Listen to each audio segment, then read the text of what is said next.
Alright, I'm just gonna close everything here for a sec. Make sure I'm not like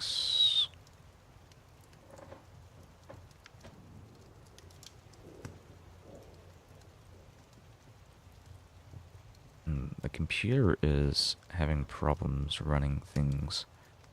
It's gonna like close Chrome as well.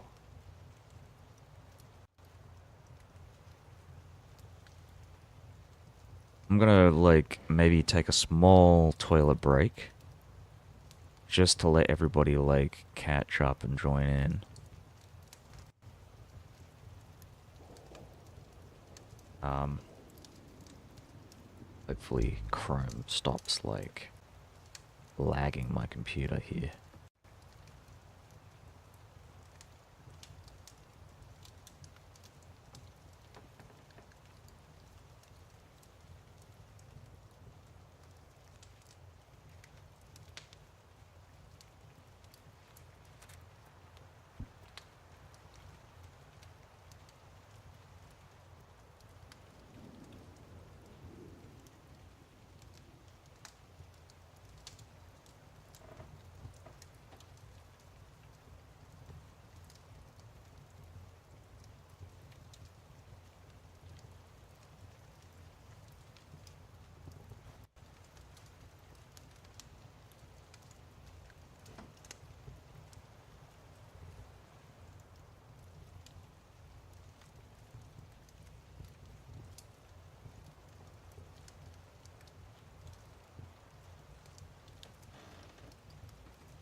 Okay, give me a sec.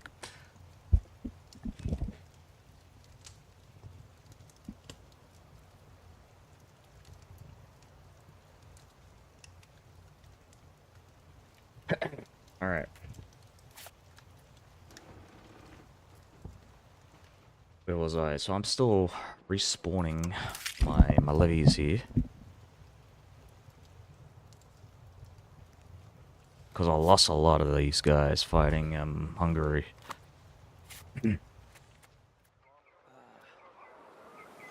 So I'm gonna try and yeah, refresh everything. Reaccumulate these levies. I might build some more professional armies, but I feel like my main priority should be to like fix my economy, as it were. How do I feel about this alliance? Uh, hmm.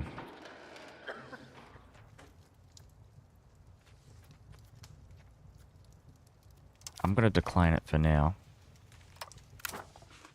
I feel like our succession is guaranteed. I don't think anyone is going to vote for anybody else. I suspect it's probably bugged.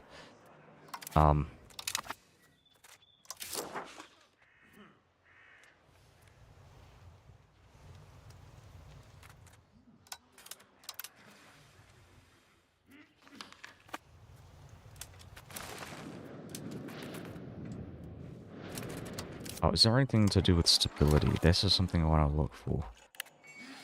Church attendance, we've already got that. What about stab? Yeah. Okay, so there is stability, investment efficiency, so that makes it cheaper for me to invest in. So we want meritocracy. Meritocracy is very important.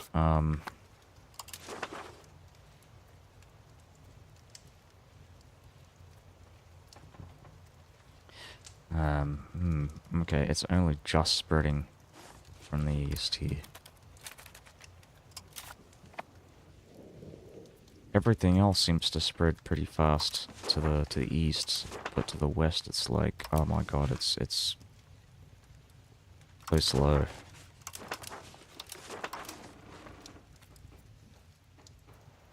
I want to introduce German as a market language to the Lickitic peoples of the east to make our greater Germany,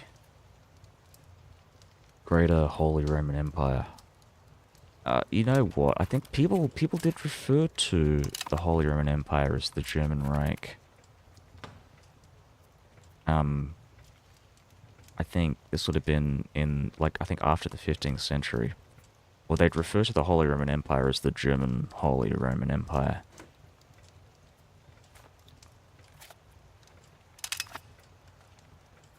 Which I think is interesting. I mean, well, this is after like Italy splits from the Holy Roman Empire, which I don't think is happening because the Ghibellines actually won in this. We've managed to actually maintain our hold over the Italian states, as you can see here, and that we've got more Italian states. I'm wondering if I can like invite or like force Naples or just like declare war on Naples and take a bunch of land from them. I think really honestly, it feels like I should do that.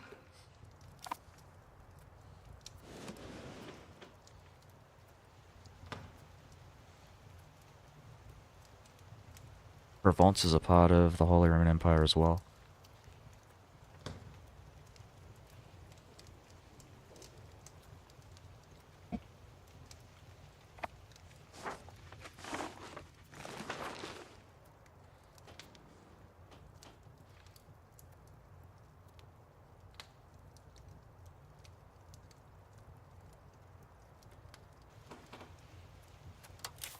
What else? I'm annexing Danzig.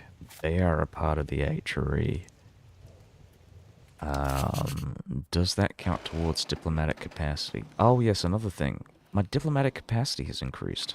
So why is that the case? Oh, it might be because of this guy. So what about the heir?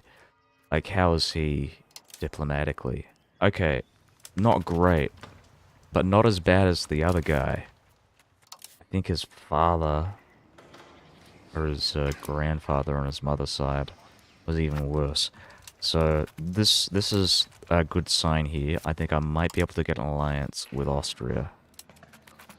I really hope I can.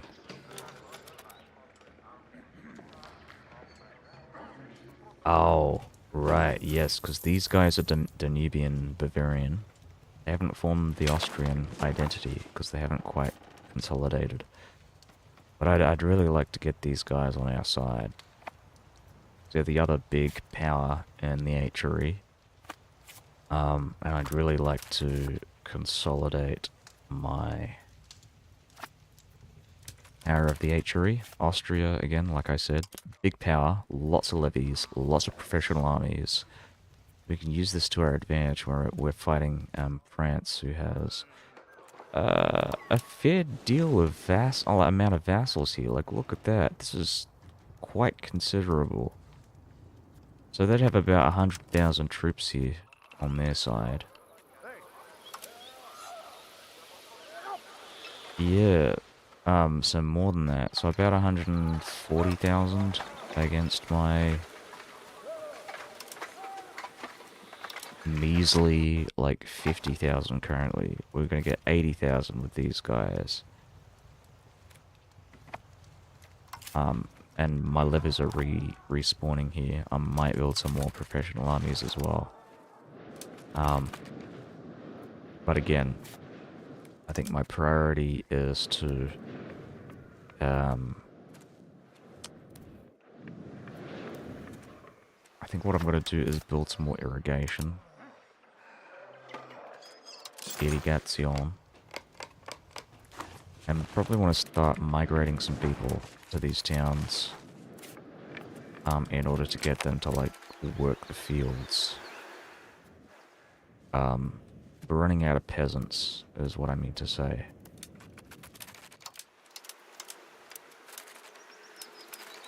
Available free land, lots of work, so that should hopefully get them to start migrating. We're going to have a look at peasants. So, lost social status, adopted social status.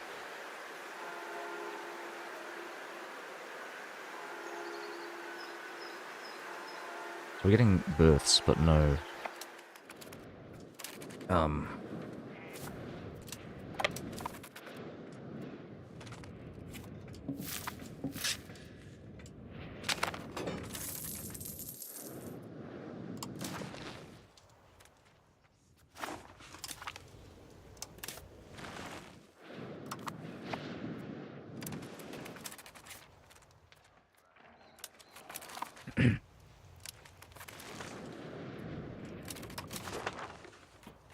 I can ask for money.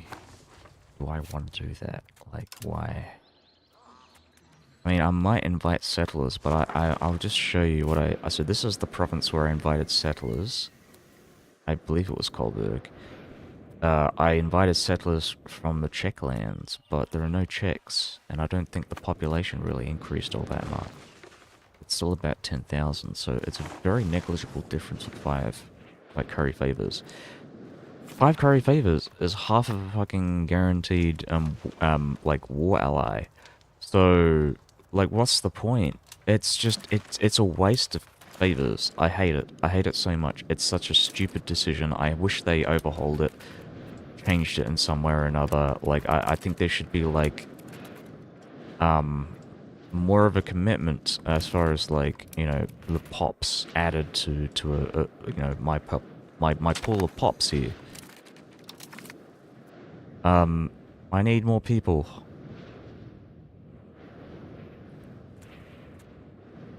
Ziegenhain. Requested county privileges from us. Do we wish to accept? Yeah, sure, I'll accept it.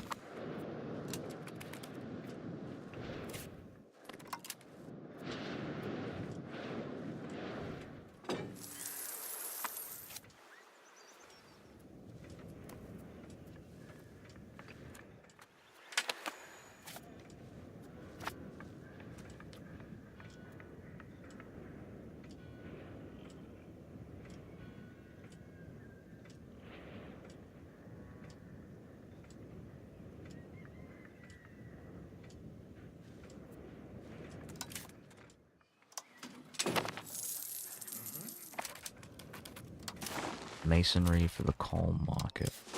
Oh, this is a different market. Okay.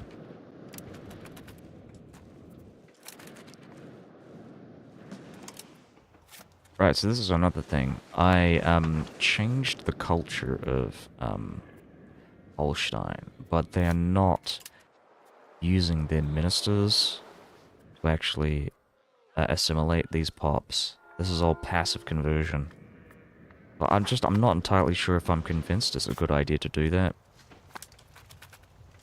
I'm wondering if it's different if I were to, like,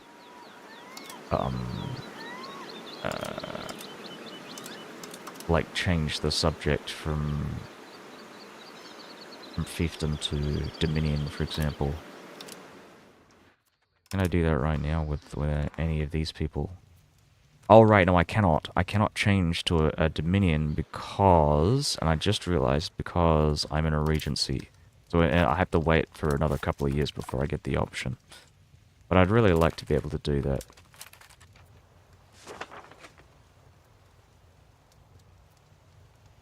Sorry. So, Thuringia. Check out Thuringia. How are we doing this? Are we able to increase relations even further? We cannot. So, they're always going to join a coalition. I should be fine with that. Let's just improve relations with this guy. I'm going to try not to fight any wars in the HRE, unless I absolutely have to.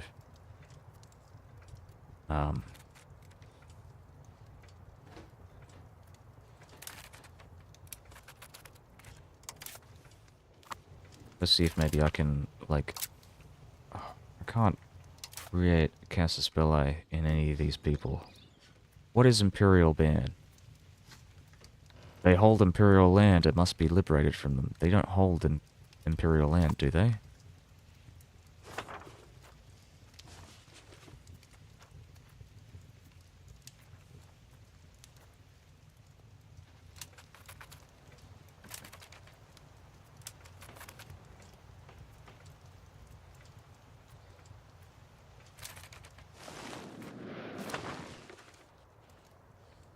Oh, they do hold Imperial land. Of course they do. Of course they fucking do. My god, I just realized, so the Teutons, actually, because I did check this last time, they own Mergentime. This is Teuton land. And that's also a part of the HRE, so we're going to have to deal with these guys. So I'm going to hold off on getting a Casus Belli on the Teutons until I'm able to get this Imperial ban shit going. I just have to figure out how to do that. Where is the Imperial ban? So tax law doesn't sound right. Imperial religion. Christianity. Can be initiated. Not locked to imperial religion. Or...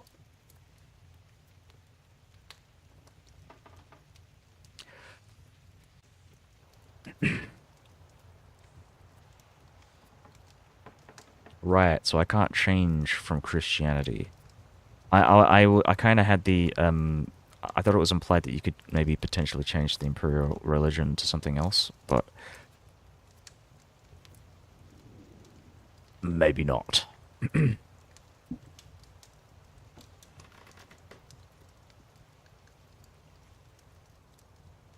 Secularized electorate.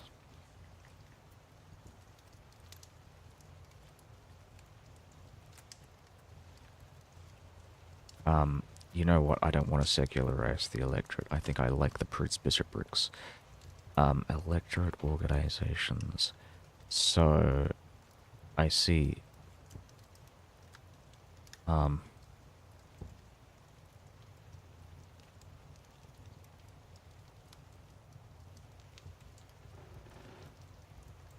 -2. What do we have here? We've got 7, and I believe there are 2 or 3. That's a Prince-Elector, Prince-Elector, Prince-Elector, Prince-Elector, Archbishop, Archbishop. So that would leave me with 1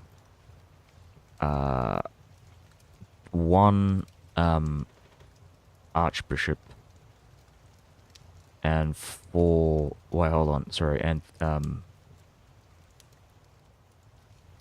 2 secular Prince-Electors, including myself. So that would be awesome. I'd like to get this one. Imperial law level for electorate organization of 4 or higher. So this is a sliding scale, so I have to centralize the electors in order to do this. This is another thing that I want to do. So I want to switch this out. We want to get imperial voting, emperor successor preference. That would be awesome as well. Get the Ebke Kaisertum, which I believe actually locks it to primogeniture.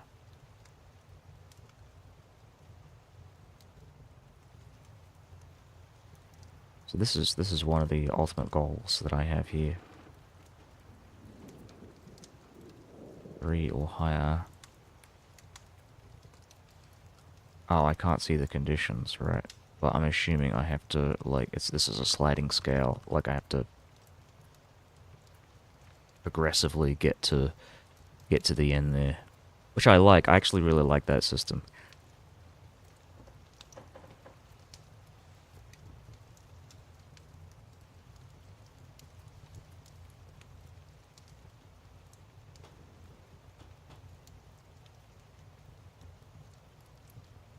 Yes, so I want to get the perpetual diet in Brandenburg or Berlin. I think we're going to go with Berlin.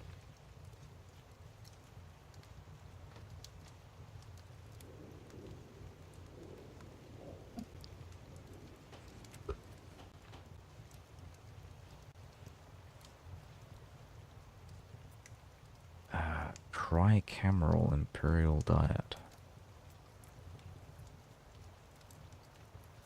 So what's the difference here? Imperial Prince and Parliament. Is this like a form of like modernizing or like democratizing?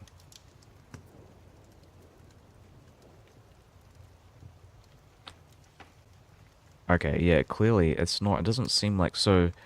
So this is like, yeah, this is like modernizing or like like kind of turning the Diet into an official like organization.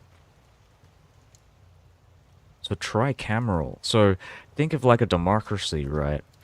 You've got like in most parliamentary democracies, you have like a lower house and an upper house. So like in the United Kingdom, for example, you've got the House of Commons and the House of Lords.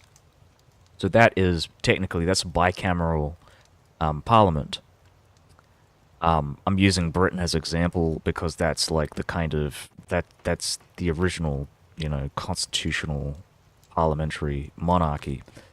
Um, so a tricameral imperial diet has a third house on top of the two houses, the House of Commons, the House of Lords, and then the third house on top. I actually don't know how this would work. So, with the tricameral imperial diet, 3 imperial cities get a decisive vote. Oh, okay. So the 3 chambers are like the ecclesiastical, which is like the theology aspect. So the archbishops, the princely, which are the secular kind of kings, dukes, and the civic, which is the city. So this is like the estates get a voice in parliament. So this is democratization in a sense almost. Balance power among emperor, prince electors, archbishop electors, imperial princes, and 3 imperial cities and minor theocratic roles. Imperial peasant republics gain the highest influence here. Most inclusive form of the diet. So I am right about that. It does seem like that is the case. This is like the democratization of the Holy Roman Empire, which I think is pretty interesting conceptually.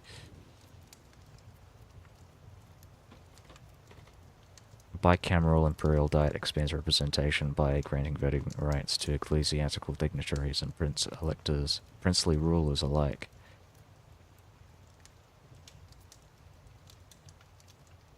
I'm just wondering, like, why would I want to do this exactly?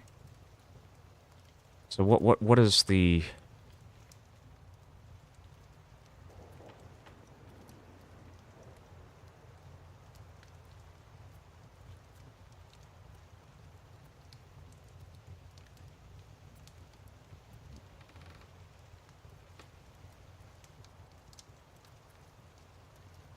prince electors, archbishop electors, and imperial princes may participate, excluding 3 imperial cities and lower ecclesiastical entities.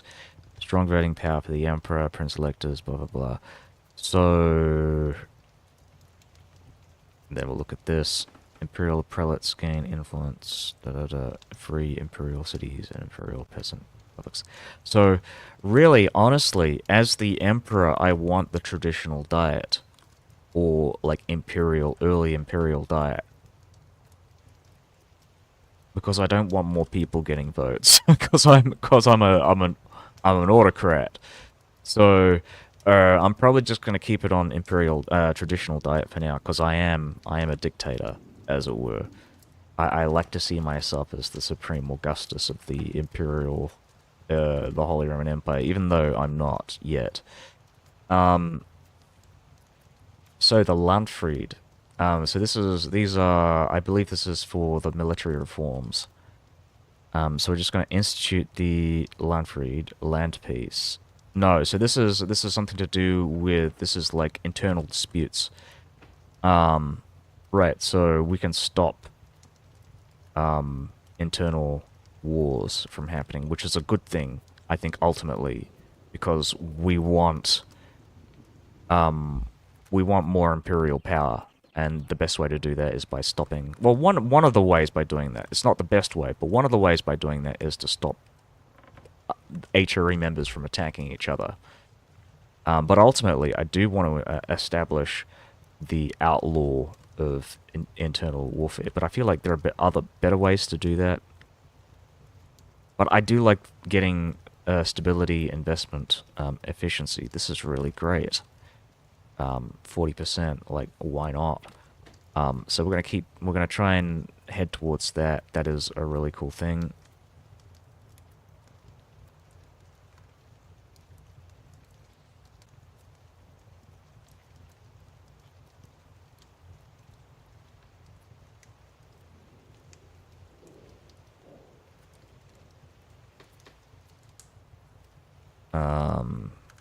Right, okay, so where am I? So this is democratization. This is creating a diet, a permanent, like, parliament. So this one is really neat. I would like to get Kaisertum. So imperial ban. So this is where we get the imperial ban. Kaisertum, effectively, the power of the Holy Roman Emperor thing here. Oh, I can overrule the imperial diet and force the outcome of a debate of the Holy... This is really great, too. I like the idea of that. So we want to head towards this. This is something, one of my, one of the things that I really want to get. I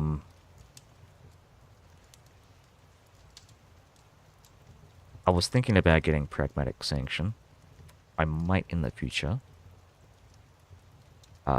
But right now I want to check out imperial voting. Rotating emperorship. So what does this mean exactly? Emperor comfort policies, -1. Allow self-voting, no. So we want to maybe switch this as soon as we can and get the free electorate.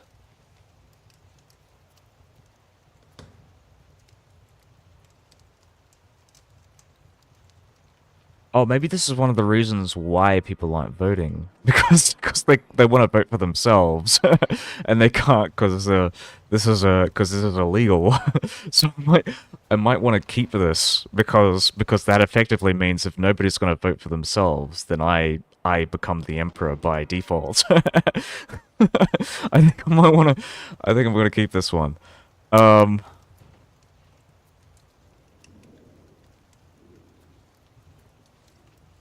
I don't want to secularize the electorate. I like the idea of having,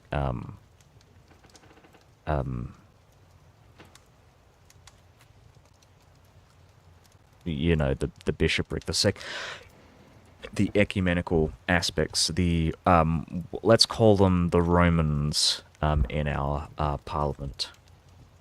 Because that's in many ways you could argue that the Catholic Church in the Holy Roman Empire is the Roman aspect of our empire.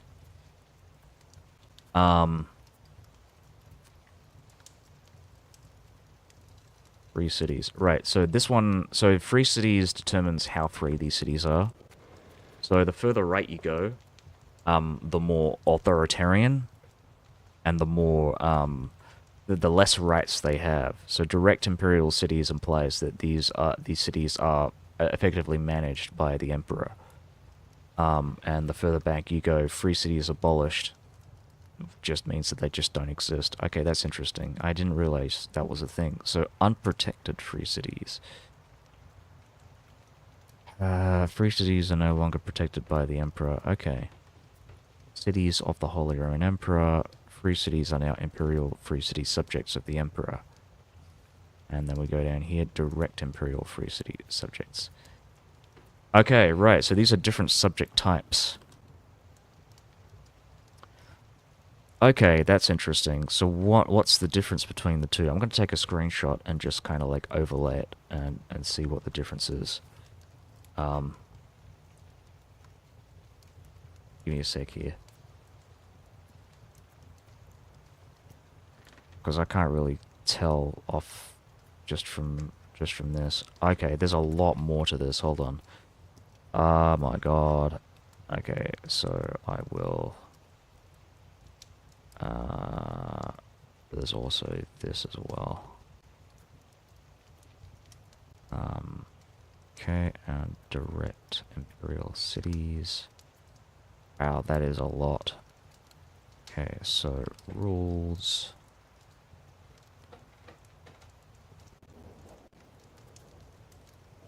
Diplomatic rules. Okay, so from what I'm seeing, the direct imperial cities have an efficiency per cabinet, minus 15% penalty, which is interesting.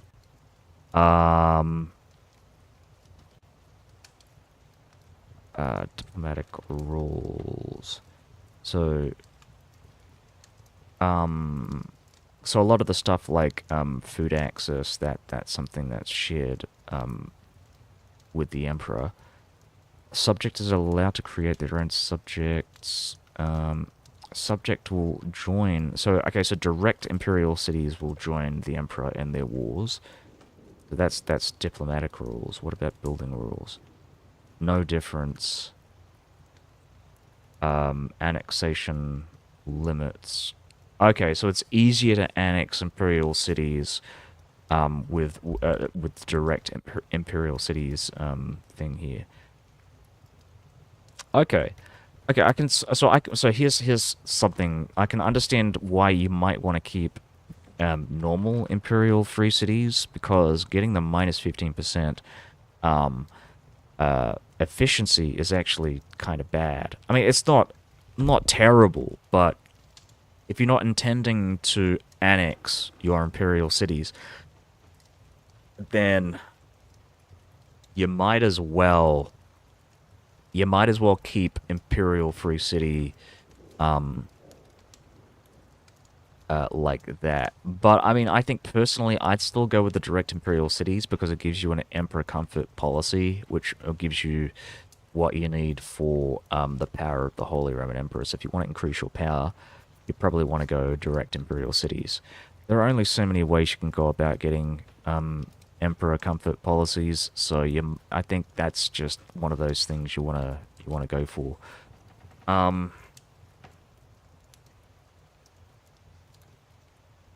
Right, and not only that, but I'm just kind of looking at this. In order to get the in order to subjugate the imperial free cities, you need you need these emperor comfort policies anyways, which is not something I was really expecting. But yeah, okay, so just something that kind of goes in line with this. So we want more free cities. Free cities are good for me. If I can hand out these free cities to a bunch of these guys, that would be amazing, because that'll allow me to subjugate said free cities. I don't know how I make free cities, though. I'm wondering, like, if there's something I can do. Can I create cities? Is there like a subject type that specifically spawns in cities? If anybody knows, that would be great. Can I create city vassal E5? How to create custom city vassals. To turn an individual province or city into its own vassal, you can use custom subject. Okay, I'm gonna have a look at this. Create subjects. So this is not this is a province thing, not a location thing.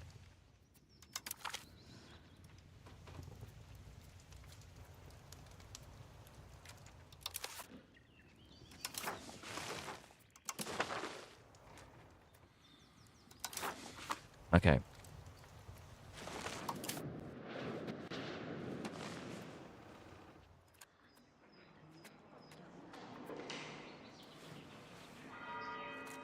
Okay, again, so, where was I? Number 3. So I'm just going to keep looking through my laws here. I think I've pretty much gone through most of this stuff. Imperial Registrar, so we want to create an Imperial Army. This is one of the things that we can do to make that, to get that. Oh, right, so this is something...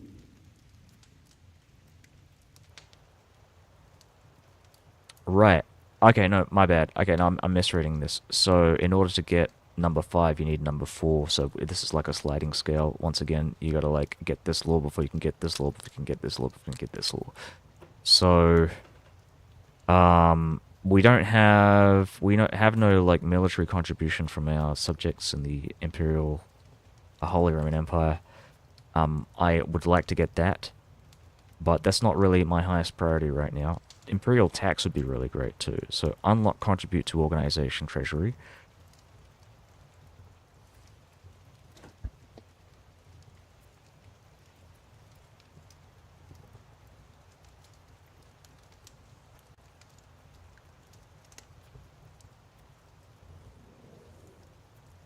Treasury taxation, direct taxation, imperial taxation. I'm trying to figure out what the difference is here.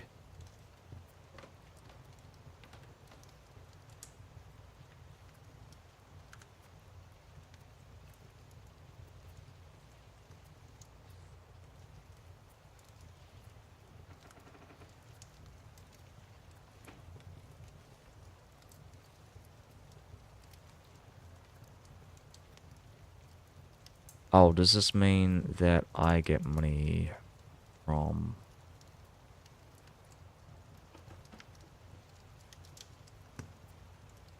Okay, no, I see. My bad. Alright. So there is money coming through. It's just because it's not showing on here, because it says unlock contribution to organization treasury. And it says it here as well. But I just don't know why it's not saying it here. So I just assumed that maybe it was like bugged out or something. I think they just forgot to add that here. But it does seem to imply in direct taxation that you are still able to contribute funds to the Imperial Treasury. Okay, I'm just going to have a look at this. So contributions, blah, blah, blah, saved in the HRE. Gold gets directly transferred to the current emperor or the previous one if a regency is... Wow, or the previous one if a regency is active. That's interesting. So, okay. So, like, let's say there's a stalemate in the Holy Roman Empire. Then Brandenburg, because we were the emperor before, before we died...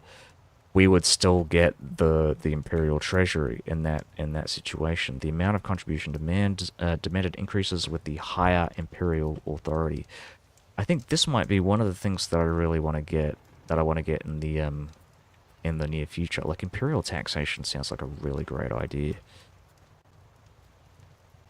How goes Brandenburg? It's gone great. I really like. I'm looking through my imperial constitution just to see like where I'm at with this, and just to see like how these different laws work. And I really like the look of this. I'm a big fan of this. So right now, I think you weren't here, but I declared war on Hungary recently, and I took a bunch of these lands. I gave some lands back to Austria because, I mean, like in EU4, if there are any HRE lands that are outside, that are, like, owned by other countries that aren't in the HRE, then you lose imperial authority. So this is something that I'm trying to clean up. I'm trying to, sorry. Ooh. I'm trying to reclaim these HRE territories from my neighbors. France is the next big target here, and I'd really like to take this back from them. Wondering if I declare war on these guys, who is going to be involved? Anjou, Forez, Liège, Lorraine, Périgord, and Savoy. So a bunch of these guys I can probably vassalize and bring into the HRE. Burgundy, of course, owns a bunch of land in Dejor HRE territories, so I really want to take these guys out as well. Is it good or bad or good to build above building cap in your capital? Well, I'll answer this next question because it's a lot easier. Yes, I am the emperor. I am still the emperor. I don't really know exactly what happened here, but I suspect, because nobody voted for the next emperor, I was the next emperor by default. And I think the reason why that was the case is because because the previous emperor enacted the rotating emperorship imperial voting law here, which means you cannot vote for yourself. I cannot vote for myself as for the Holy Roman Emperorship. I need other people to vote for me in order to become the next emperor. But I think the default for a lot of these guys is they'll vote for themselves. I think maybe not the archbishoprics, but a lot of people that's going to be their default. So as a result, nobody voted in the last emperor election, so the emperorship went to me by default. So that's my assumption. I don't know. I suspect it's maybe bugged out. But anyways, so I'm going to answer the other question. Is it good or bad to build above the building cap in your capital? I'm not sure. It really depends. I haven't really thought about the maths behind it because I don't really I don't micromanage my my urban economies.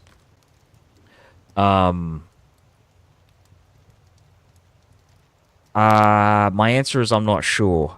I'd say it wouldn't be terrible going above your building cap, but at a certain point, it's like the cost of building the buildings. You have to consider your long-term um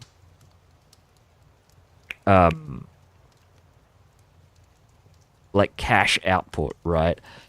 Are you going to make your money back before the end of the game? If you're not, it's not really worth building above the building cap. You're just wasting money. What I usually like to do is build lots of cities around my capital. Because you're going to have a lot of, control in the surrounding areas. And you can build lots of buildings that increase control. So that's what I would focus on. If you've gone above your building cap and you feel like you're not making enough money back when you're from what you're investing into your buildings, into your economy, then what I would do is just build more cities and build more towns, and try and build them near your capital, or build them near your local governors. Other than that, I don't really have much of an answer. I don't know enough about the economy in this game to really give a definite answer, and obviously in your situation, things would be very different, so...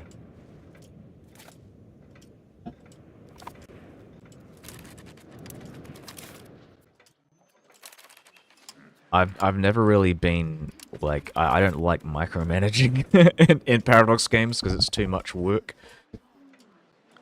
But I do like to macro manage, as it were. I can, I know how to make a lot of money with the least amount of effort. And, I'm just not sure if I like to think about it too much when I'm building things in my cities. Okay, I'll build some things with the understanding that, oh yes, that'll increase my demand for goods, and therefore increase the cost of goods that I produce, and therefore increase my, the amount of money that I make in my economy, because people are buying goods and selling goods. But that's about it. I'm one of the things I'm doing, I'm building irrigation in my cities, in my towns here. Because food is free to produce, so it's I'm just making free money here.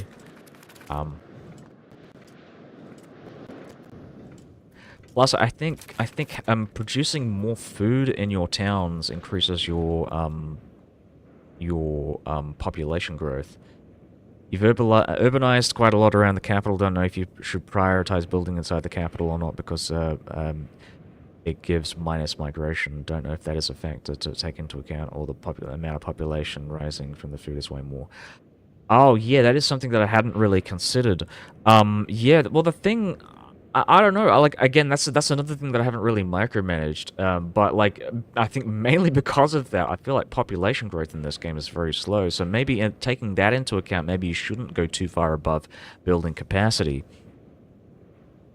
I don't think people are gonna move out of your capital if you go over building cap, but I wouldn't risk it.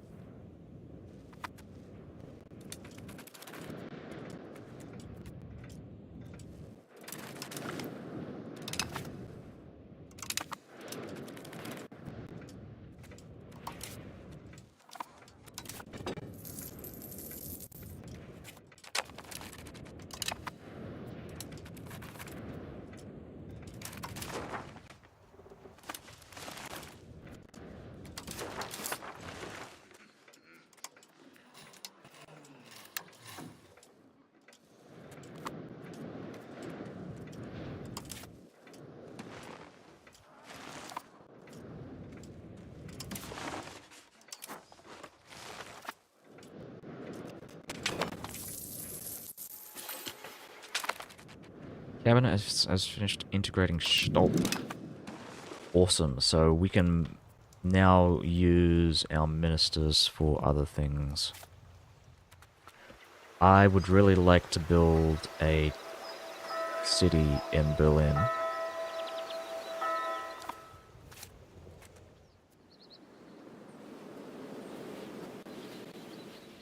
Is this wetlands as well? This is flatland. There's a lot of wetland on the coast, the North German coast here. So maybe this is something to consider. Like building a city in Kamin. I want to set my, like, imperial diet in Berlin. That feels, like, natural to me.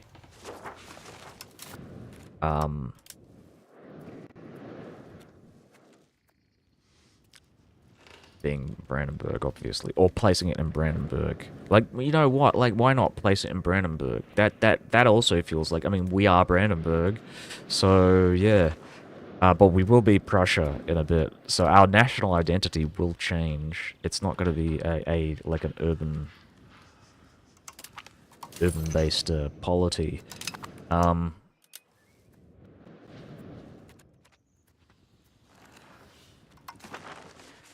So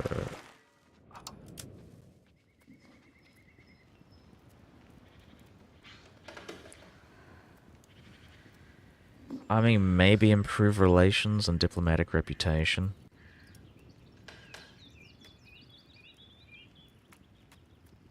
Yeah, let's just keep assimilating pops.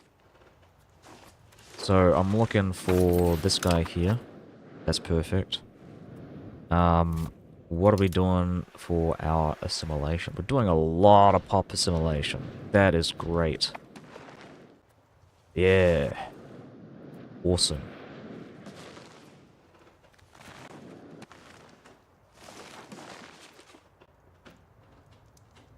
North African native North American, sorry, native tribe run.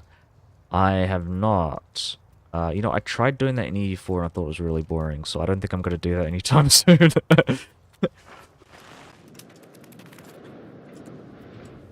I don't... I mean, if they come out with content for that, maybe. But right now, I don't see myself doing that in the near future. I might do maybe like the Aztecs or Mayans. Because that was fun. I like playing as the Aztecs, but North America is just really bland. Speed of annexation and diplomatic reputation. This is perfect. This time will be remembered.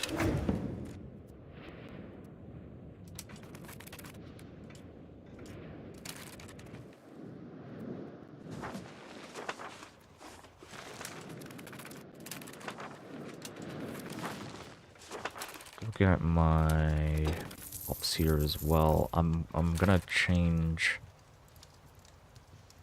Oh, change it now. We're gonna switch our guy to Magdeburg and start assimilating here once we're done with controlling this province.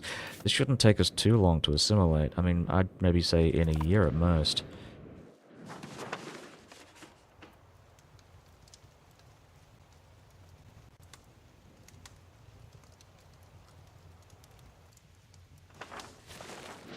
How about this? 207, 149. Why is this slower than this? Why? Oh. Oh, I see. What? So why is my maximum control reduced? That's the next question. Do we have There's more development here. Is it the woods? No, they're both woods. Do I have any thoughts on Victoria 2, Victoria 3? I played Victoria 2 for a bit. I mean, I thought it was good, but I preferred EU4, I guess, when I was playing it, I think. But I played Victoria 3 about a year ago or 2 years ago and thought it was a lot of fun. I actually really enjoyed playing as who was I playing as? I think I was playing as Finland, doing the Perkele achievement. It was that playthrough and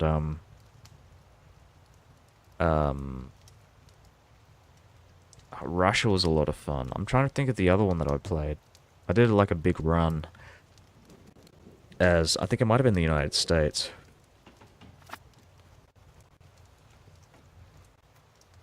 Like it's the one game in any Paradox game where the United States is actually really fun to play. I feel like with every other Paradox game, it's just kind of meh. But yeah, the US is really it's incredibly engaging in Vicky 3, and that's surprising because they haven't had a content pack for the United States. That's base game US.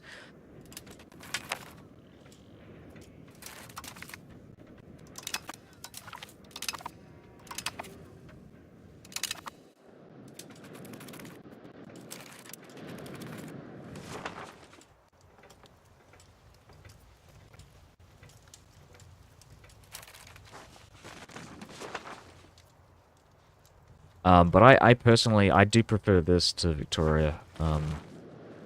This and, Imperator Rome.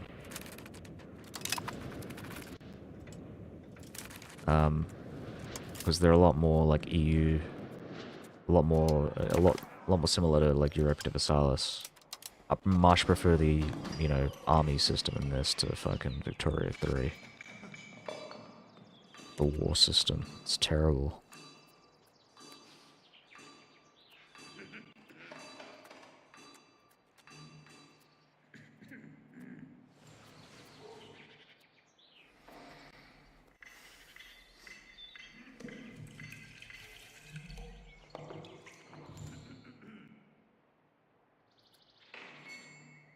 Mobility electorate.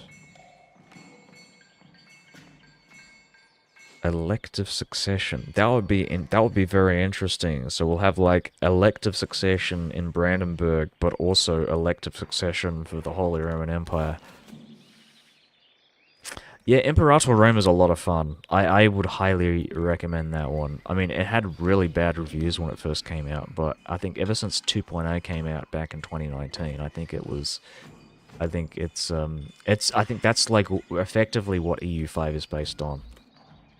It is highly, highly underrated, yeah.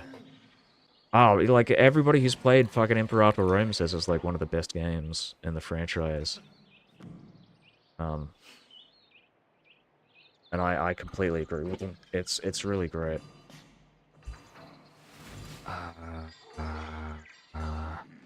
Oh my god, they changed this. This is awesome. Oh my god, I might actually set this up as my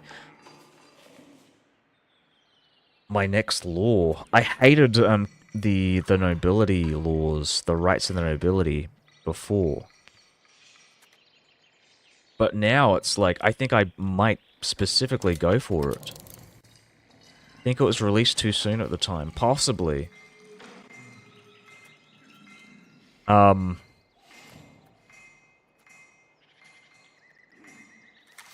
think, well, the main complaint, at least for me, so it's two things. I think my first complaint was the game was incredibly unoptimized, and I think that you're right in saying that it was released too soon, but I think that was one of the reasons why I would say it was released too soon. It was just that the game needed like another like half year or whatever of like optimization before it should have come out. I practically could not run it on my PC, the one that I had right now, which like was like high end at the time, but like I genuinely just could not get past that. I could not play that game until 2.8 came out. Or was it 1.5? I think might have been playable, but yeah, 2.0 definitely changed the game. Not only to the point where it was like so well optimized that I think it might be one of the best optimized like Paradox games out there. But it's also, yeah, again, like I think a lot of the mechanics changed quite a bit. It's kind of I would say it's like a mix between, like Europa Universalis and EU5. Sorry, what am I saying? EU4 and EU5. Because it still has a bit of mana. It has a mana type called Political Influence, which is like, it's like a mix between, it's a mix between admin, diplo, and military. So it's like all of the monarch points stuck in one. So that's your bottleneck. But then it also places more of an emphasis on your economy and actually like making money and spending money on your economy to build it up, and then in order to do more things. You're constrained more by your economy than you are by like arbitrary monarch points. Which I think was a lot. Was a really great compromise between the two systems, I think. Mission trees were awful. Saw comments about saying they were playing Scandinavian tribes and their mission trees wanted them to grow olive oil in their provinces. Possibly. I don't. I mean, maybe. I from what I remember, the generic trees in Imperator Rome were dynamic, but I don't think they were that dynamic in like getting, growing olive oil in provinces. I don't think I've ever seen that one before with Scandinavian tribes.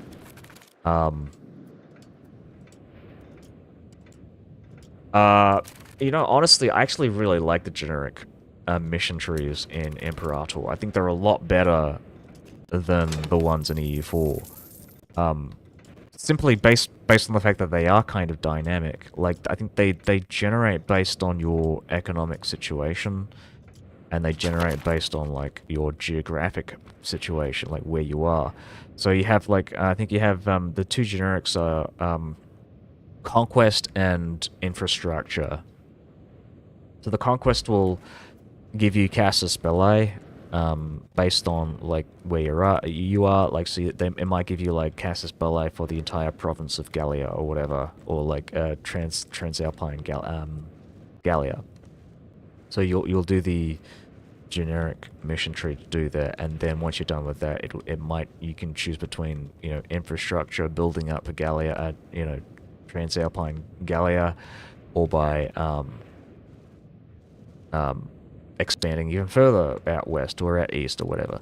It's it's a generic mission tree. It sounds a bit boring, but I mean, as far as these things go, as far as generics go, I think it was really well designed. But I like a lot of the flavor that they added for the Diadochi. It's actually kind of funny to think about. So they got for the base game, they added mission trees for Carthage and Rome, and then I think for the only like flavor pack DLC, they came out with content for the Diadochi. So it's the kingdom of the Antagonids, Thracia, Macedonia, Egypt, and the Seleucids. And quite frankly, I think that is like I fucking love playing the Diadochi. They are so much fun to play. Like I'd say in any Paradox game, those mission trees, playing as the Diadochi is like probably the best faction in any Paradox game, just based on that, based on the flavor that you get from that. Um, yeah, like really, one of the best DLCs I've ever played. Um, that and maybe like one of the later DLCs for EU4, like I think it was Dominion, the one that adds the Anjou Empire for England was a lot of fun.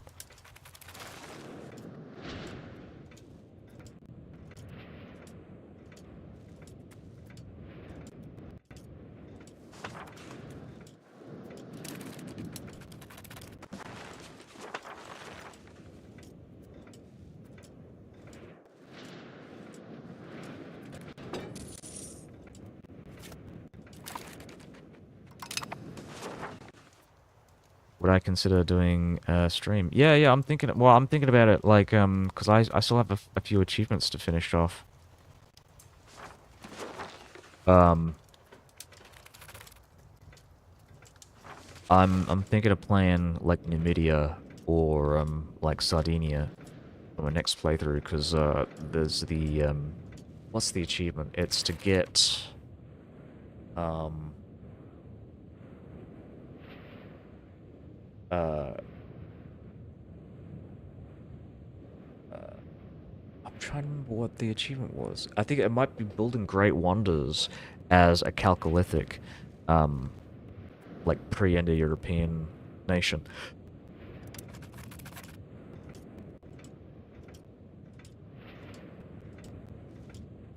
Which I believe are referred to as the Chalcolithic cultures. Because there's no better way to call them. I mean, you call them pre-Indo-European, and that already puts a label on them for, you know, oh, these are the guys that came before the Europeans. In a game where, you know, you might not have Europeans in said countries. So it's like, yeah.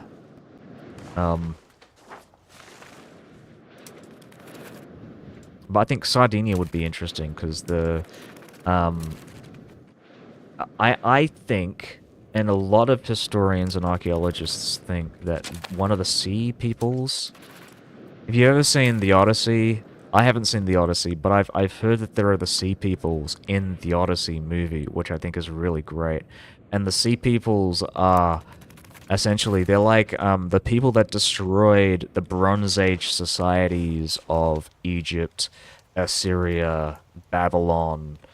The Hittites were destroyed by the Sea Peoples, and one of the Sea Peoples that are mentioned, well, the two of them that I can think of off the top of my head are the Shikelishi, or something like that, which people suspect are from Sicily, and the Sardana, which are probably from Sardinia. So I'm like, if I'm gonna play that kind of culture, it's gonna kind of play into the whole sea people's mythos. I'm gonna try and make them into one of the great and preeminent like naval powers within Europe. So that would be an interesting playthrough. And not only that, but I think at the start of the game they're competing. You've got the Sardinia tribes, the Chalcolithic Sardinians are like trapped in the middle of Sardinia, and Carthage is practically like colonized most of it. So your early game is effectively trying to destroy Carthage and prevent them from taking the island back, maybe allying Rome while you're at it. But yeah, it seems I mean, I'm hyping myself up for that playthrough. It sounds like a really great idea.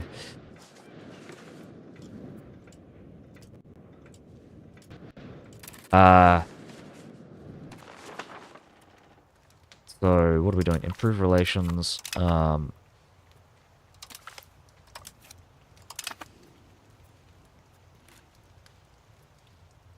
think I got the names wrong, but the you know, I'm gonna Google it. Gardana. See people. Shedden. Shedanu.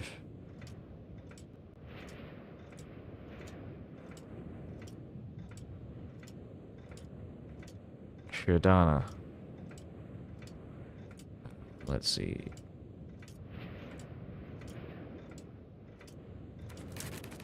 To be fair, pre-Roman history of Sardinia is not well known, but excavations show that seemed relatively well advanced. Yeah, I mean, really, honestly, I think that's a lot of peoples. It's not just Sardinia or like the southern Mediterranean, but you've got like Iron Age cultures and Bronze Age cultures up in like Scandinavia and Britain. So it does seem like, yeah, a lot of these people are probably really advanced. They just didn't have writing systems. Probably just as advanced as everybody else in places like the Mediterranean, I think. Who are we fighting? This is Lower Prussia. Oh, jeez. So what do they have? They've only got 412, so I think we should be able to fight these guys on our own. We don't need no Bohemian vassals.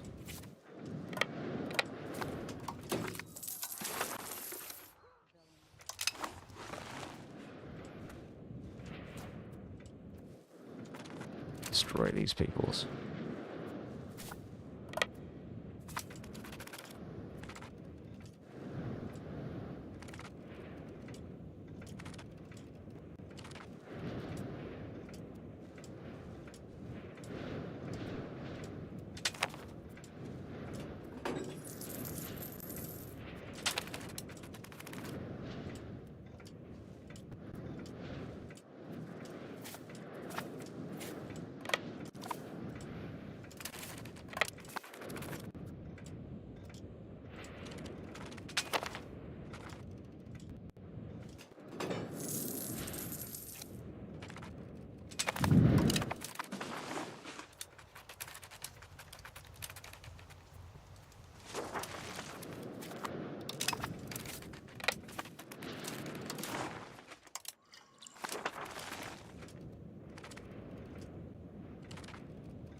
Yes, we have the new Emperor, Elector Ulrich von Moors.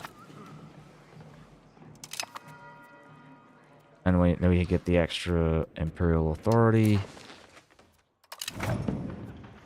And more!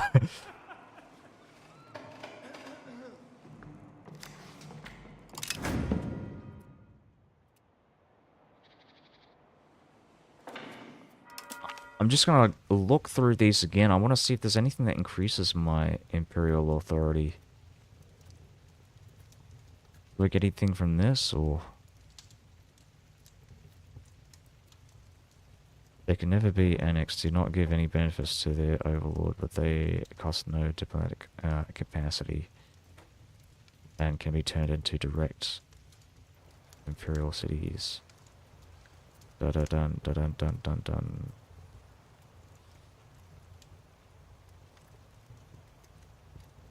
Down to the emperor, allowed by the emperor. Blah, blah.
Oh, perfect.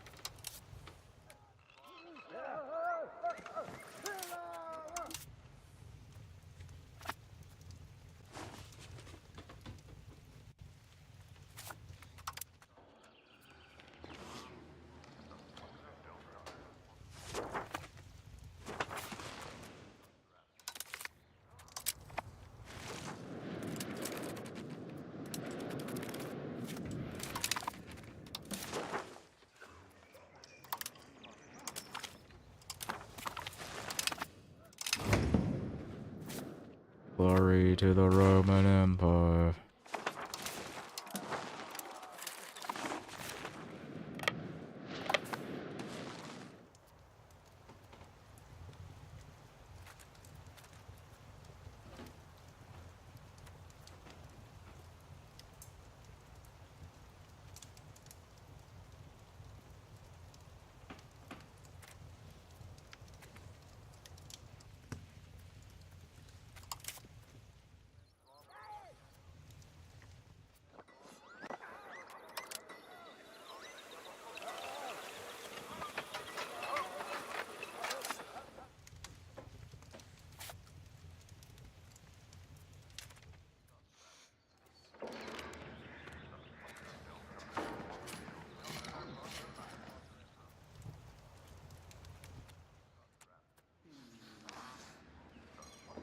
Oh, fuck.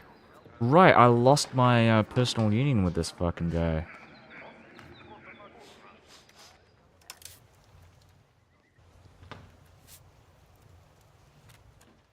Oh, well.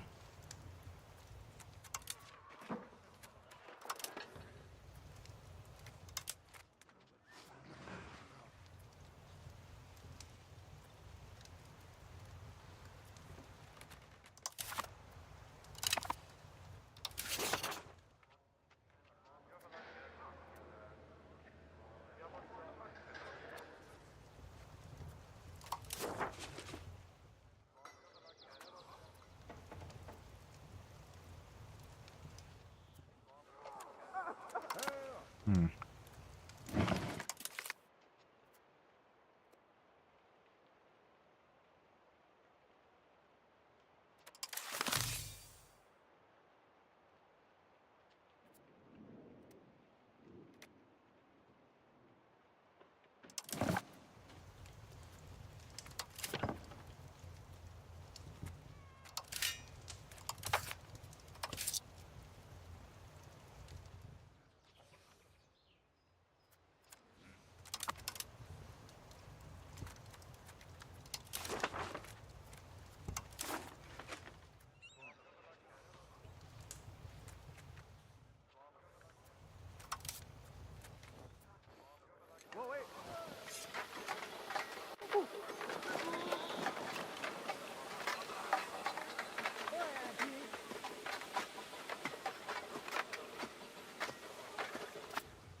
Yeah, no, I can declare to get it back, but I'm just like, I'm still a bit hesitant because these guys are really powerful.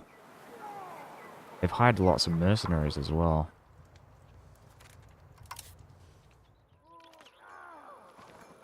Their vassals are powerful. That's the other issue.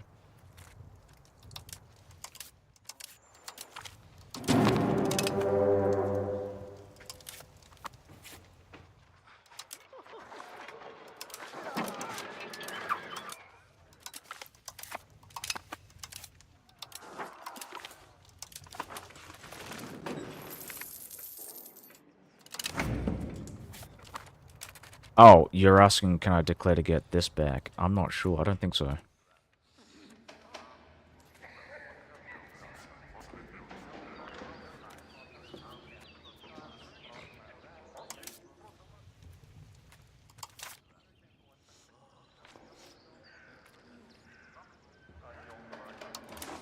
Just, I forgot, because I changed my succession in order to inherit the Holy Roman Empire, but in doing so, because I forgot to change the succession law for Austria, sorry, not Austria, Upper Bavaria, I lost that. But, I mean, in the long term, I'll get them back because I'm gonna start centralizing the HRE. So it's not like, yeah, it's not a problem. It's a short-term issue, not a long-term thing. Now I can destroy these guys. I think I just have to like, I have to like corral my allies here. I've got Denmark here in this war as well. Um,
Alright, so I just have to wait like a year before I'm able to marry this guy's daughter.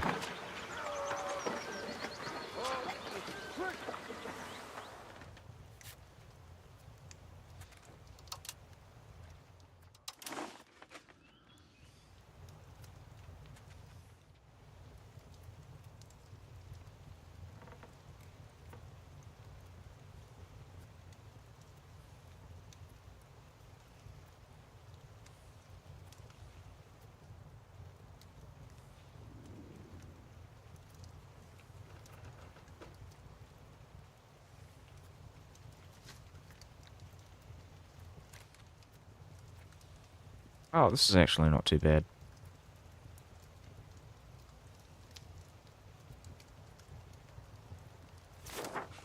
Let's go with the Order of the Dragon, so that puts me up to 96.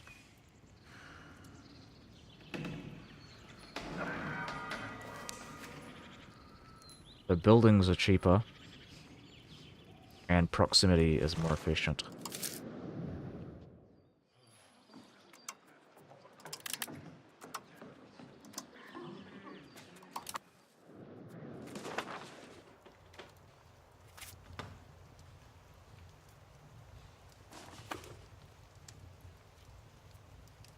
Joining an order gives you bonuses. I don't think there's anything else to it. I mean, it might. It also sorry, it also increases your opinion with the person who owns the order.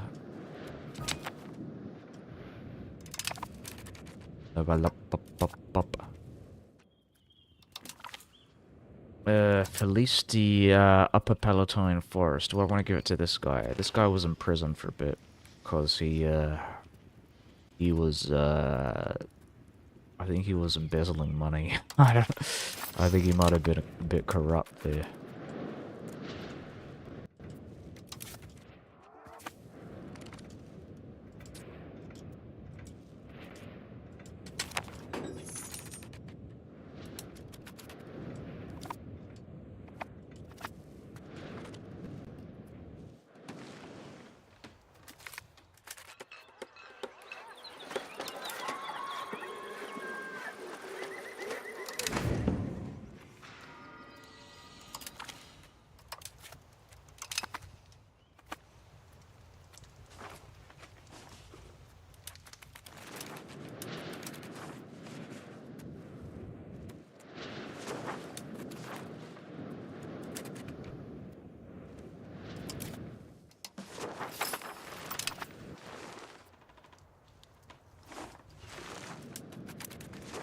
Alrighty.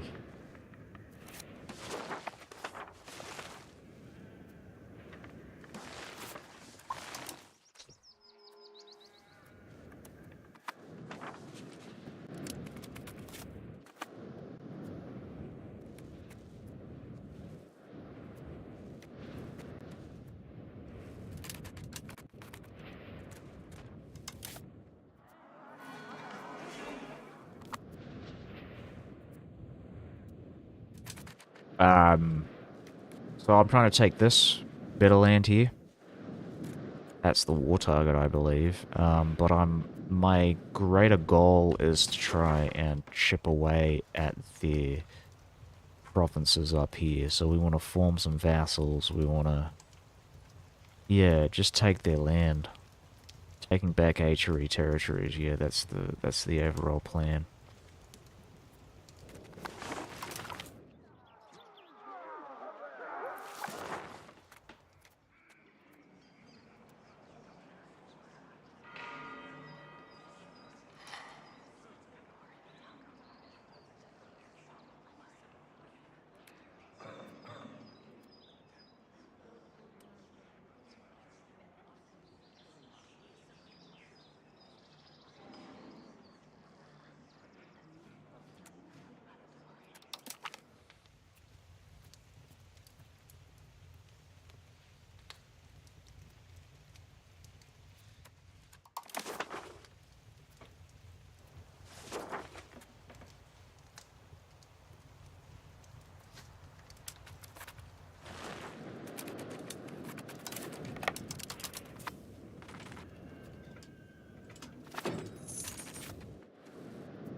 I might have picked a bad province.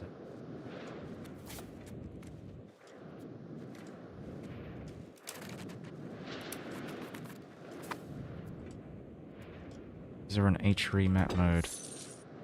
Like an E4 while you've been looking. So this is the H3 map mode. It's tied to the organization. So it's you don't have it like here.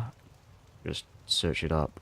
Holy nothing. Nope. You can't search it up. So but if I were, let's say, the Ottomans and I wanted to look into the HRE, I want to see what was going on there, you can just click on this Holy Roman Empire panel and it shows the HRE. You can do similar stuff with these other organizations out in the east. So, like the Ilkhanate, for example, which is kind of like the HRE of Persia. There we go, the Ilkhanate. And, Papacy, there's a Papacy map mode as well. Papacy for the Papacy.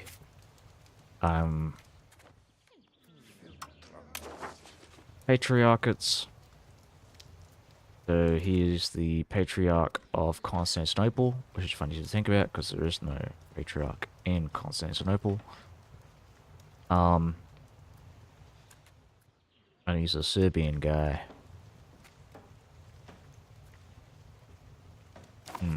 Okay.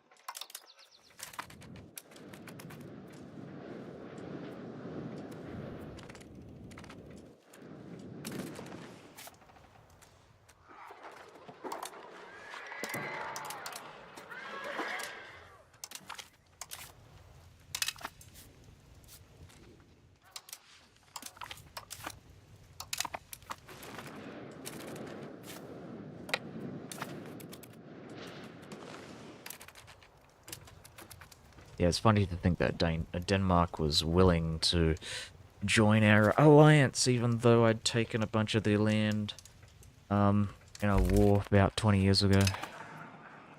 But it's all good now. It's all good, man.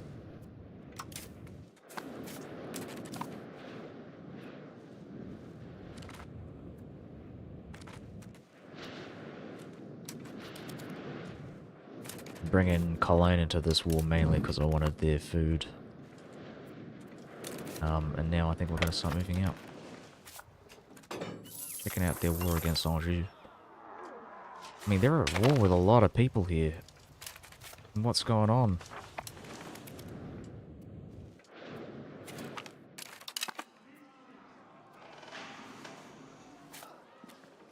My God, France. What the fuck?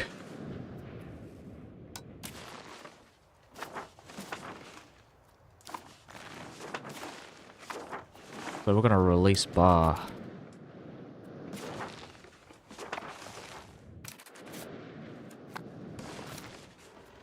Who owns this claim, or is this, bloody hell, France?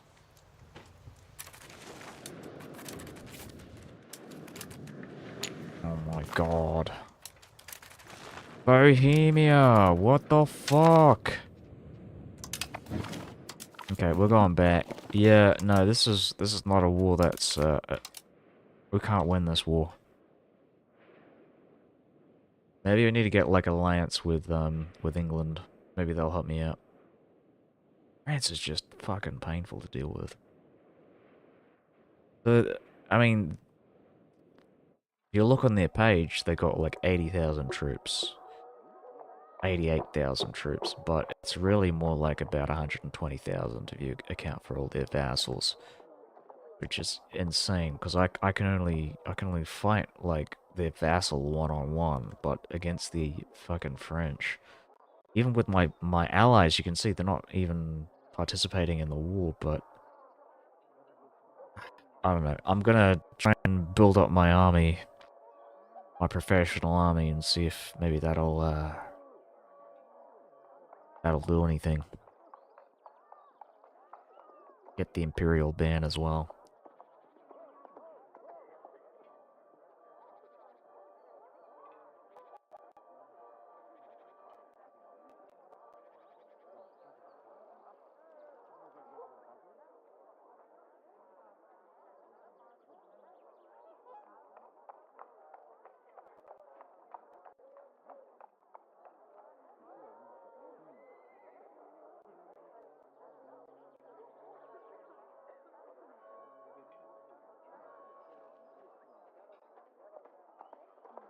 Or Castile. Castile could be a good one.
Do they get the Iberian wedding event? I don't think so. Because it's 1337, so you don't really quite have the same stuff there. Brandenburg is likely target of a coalition. That's one of the big reasons why they're not doing that. But I wonder if there's...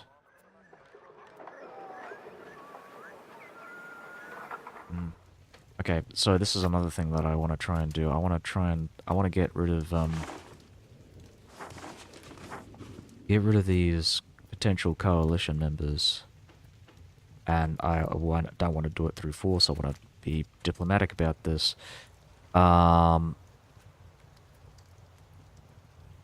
Maybe once this guy is finished with integrating, we will switch him to diplomatic related stuff.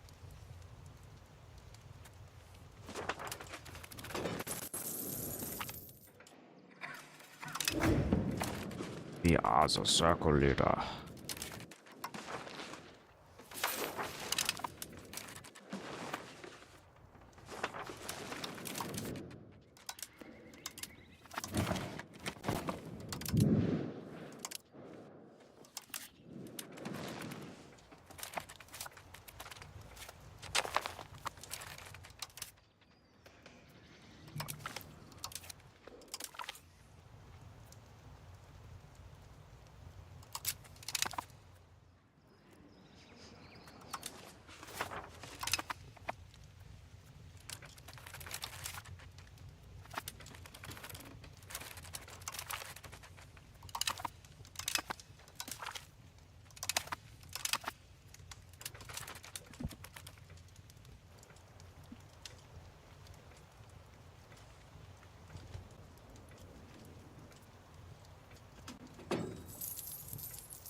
Can I increase court spending to get higher diplomatic? So court spending. So if you're talking about cost of court, the cost of court is specifically for legitimacy. If you were talking about diplomatic spending, so this one is your diplomacy related stuff. This one increases your so speed of annexation. It increases your maximum diplomats and monthly diplomats and diplo reputation, but I don't think it has anything to do with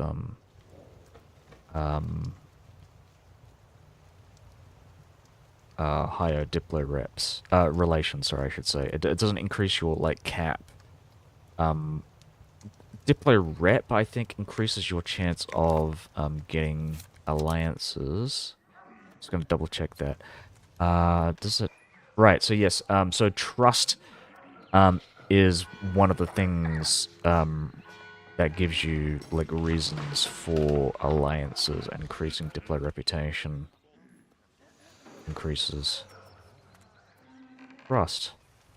I'm just looking at England. England is the main guy that I want to get that alliance with.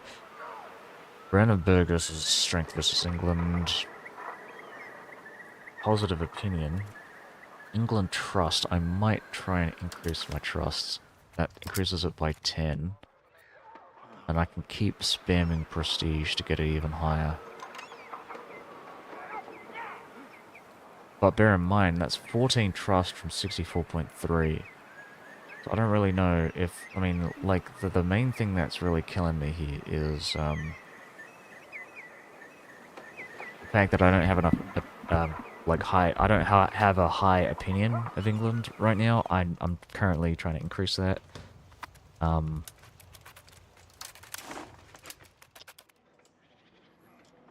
What else? Yeah, so, France, man, France.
Byzantium's practically dead. They still exist, but they're about to go. They're about to disappear.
Yeah, so I want to keep improving relations with people.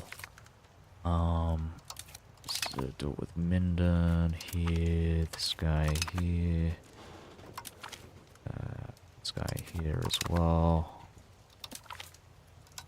These relations with him too.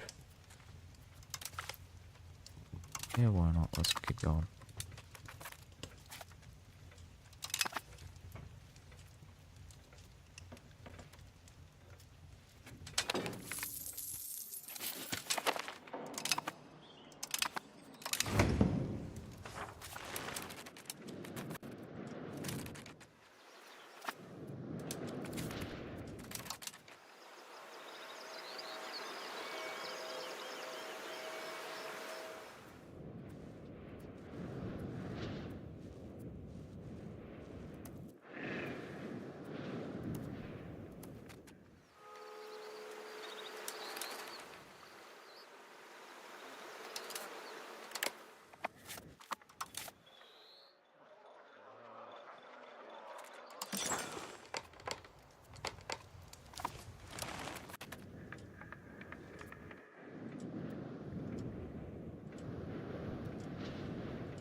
Oh, right, yes. Oops. Diplomatic endeavors. So we're getting more, improved relations here. It's faster. We get more, I think 0.5 extra, per month with England and everybody else here as well.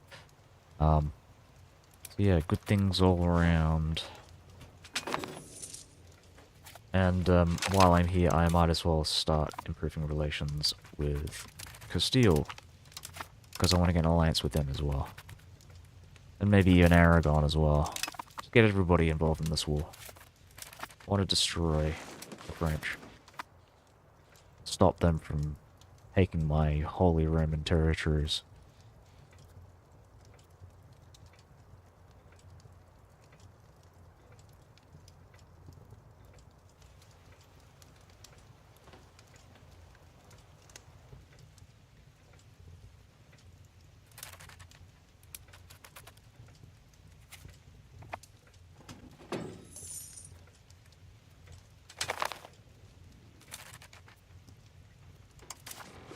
Oh, there we go. Congratulations, you're a free city. You're free. Bar has been destroyed.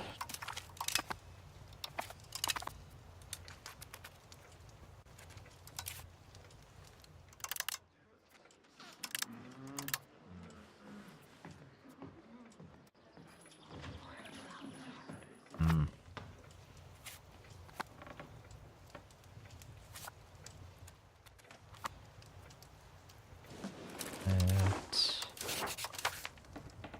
Take it again. Okay, so they haven't actually made that much of a dent in my imperial authority gain. That's not too bad. I'm just gonna Google this. I just want to see if there's a way to like get imperial authority other than succession.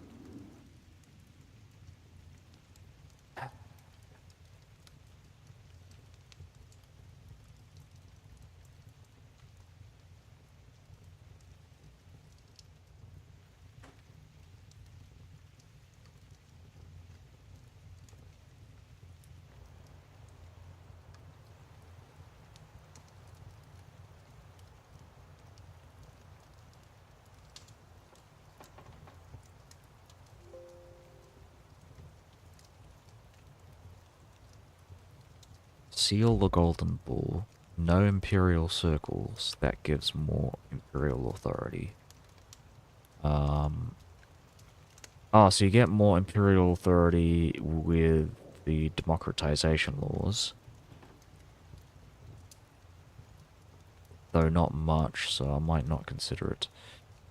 You get more imperial authority with improved imperial authority and revoke privilegia. That's another one as well.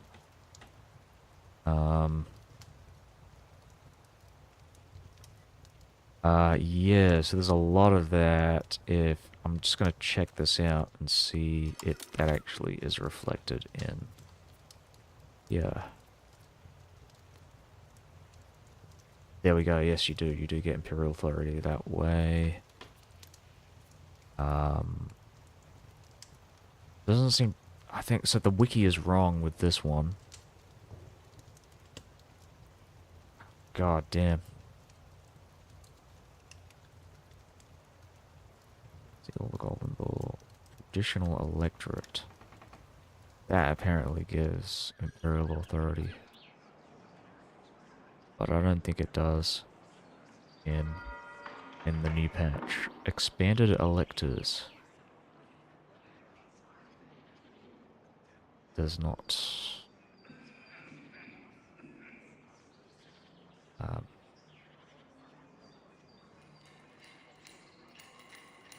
Emperor successor elector preference.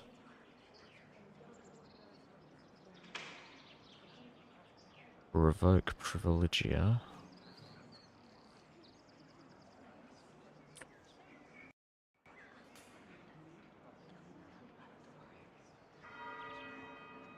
So we want to start moving towards getting improved imperial authority. That's definitely one of the things that I want to get.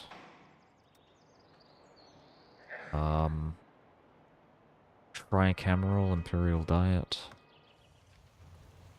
So democratizing. If I've got this right. No, apparently it doesn't. I don't see anything.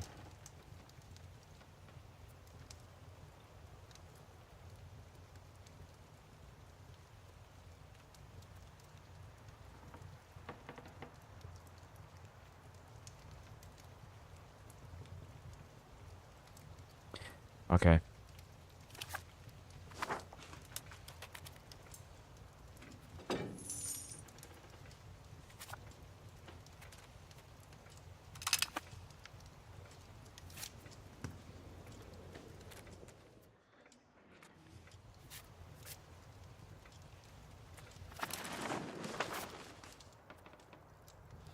So that's another 20 years.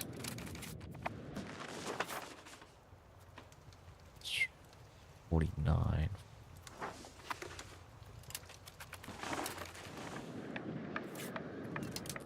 Ah, nice! Oh, look at that. So they're actually starting to assimilate now. Ah, good. Good, good, good, good, good. Goody, goody, goody, goody, good. Goody gumdrop.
Am I going to colonize the Americas, Africa, Asia, or Oceania?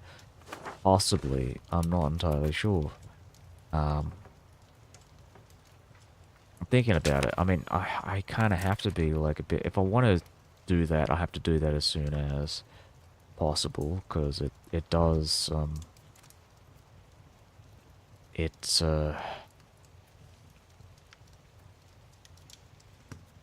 because if I don't, then the catch-up's going to be really painful. I mean, I know it wasn't my Roman playthrough, so yeah, I'm probably going to do it. I need more sailors. I need to build some docks. Which I've already done, so I might do that now, actually.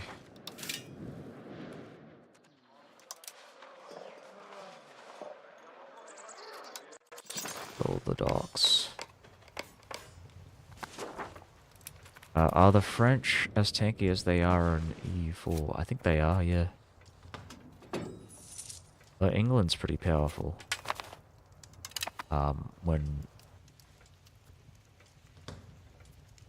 they actually do things, but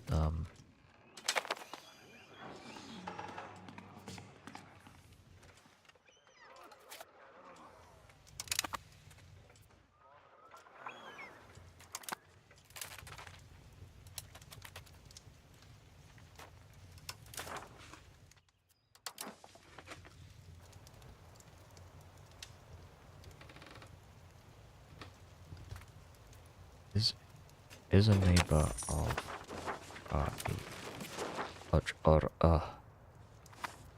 Oh, right, because they haven't assimilated this, right? I mean, integrated it, so I'll have to wait until this gets integrated, and then I can invite Lower Prussia to the Holy Roman Empire. I see, I see.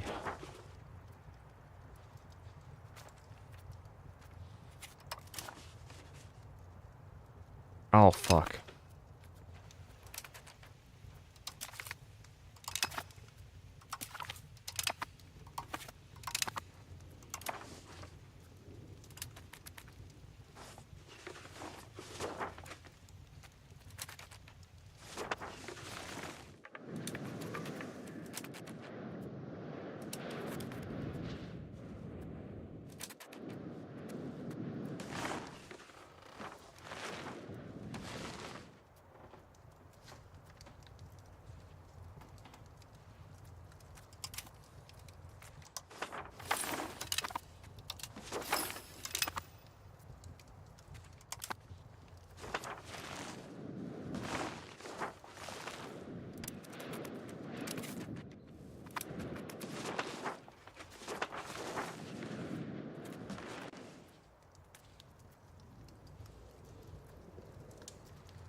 Relative economic base. I really have to build up my economy here. This is my main issue.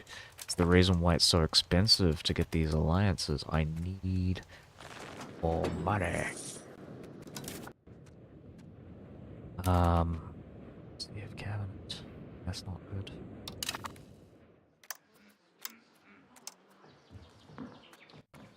Drop this, drop this. Keep Diplo for now.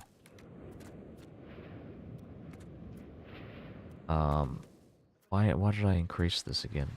I mean, I think part might be maybe the reason why is because I'm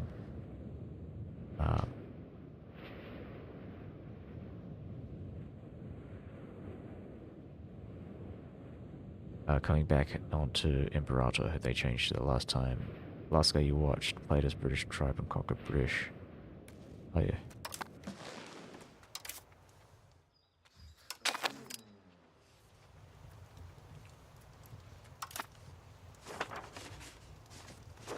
Oh, don't do that. Do that. Build that. This. That.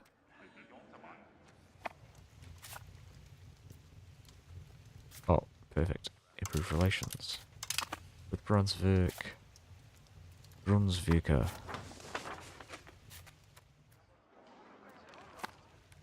Oh, Verdun. That's not good. We'll improve relations anyways, just to see if we can get rid of that. Alright, awesome. So we've dropped diplomatic spending because I need to make money. I want to make a lot of money so we can build up my cities and towns and keep building things.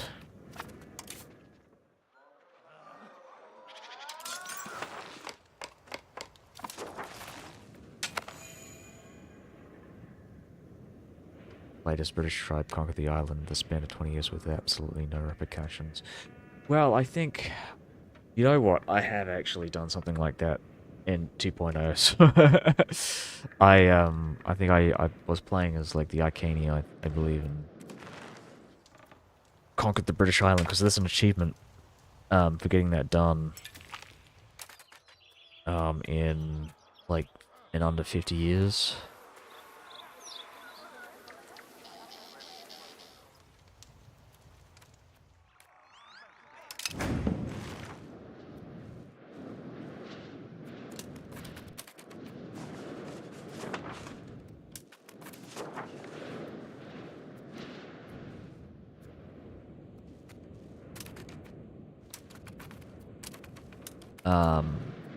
Yeah, I don't know. I don't know how, I mean,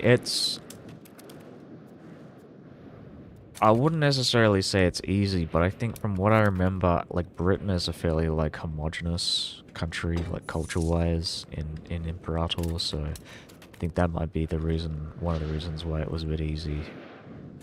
At least to control and you know, consolidate power.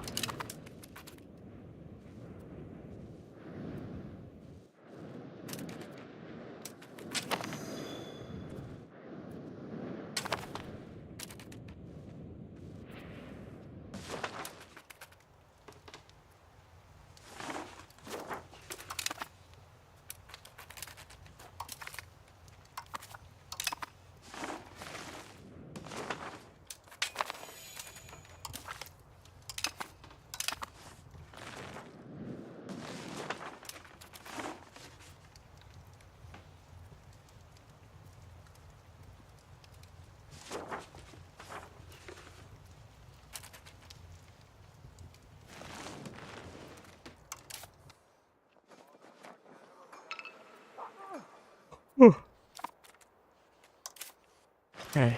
Ugh.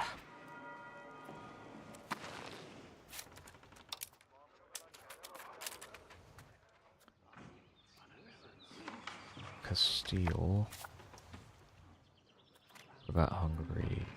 Right, we have recently declared war on them, so they don't have good relations with us for good reason.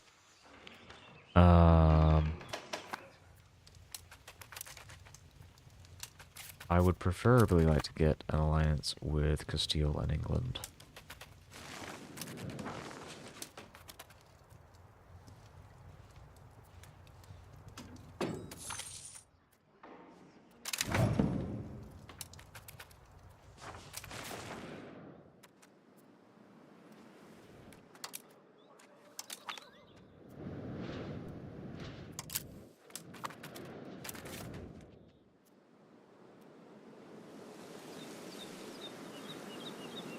Yeah, there is a coalition mechanic. There is actually a coalition mechanic in Imperator.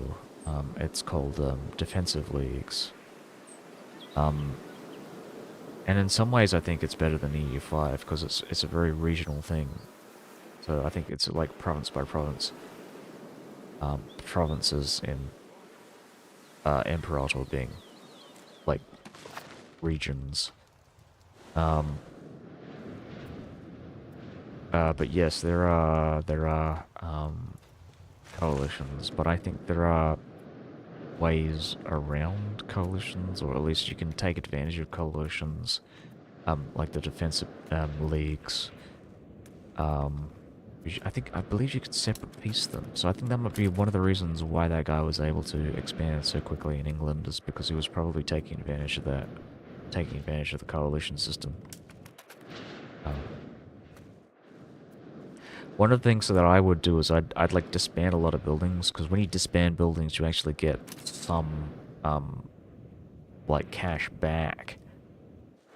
So like destroying forts is actually a good way to make short-term cash in Imperator, and that's something I like to do um, when I'm playing as barbarian tribes. Is I'll destroy my initial fort in order to purchase like mercenaries.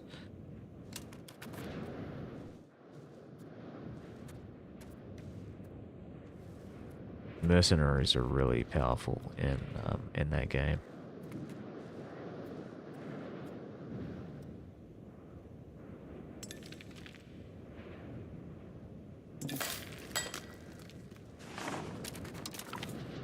Sure, I'll take that. Do that.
Awesome. So, right to the nobility. What are we doing with this? We're going to go with curtail the nobility in order to increase maximum tax. We're increasing centralization, reducing nobility power from cabinet position. Probably one of my favorite things in this game. Give me.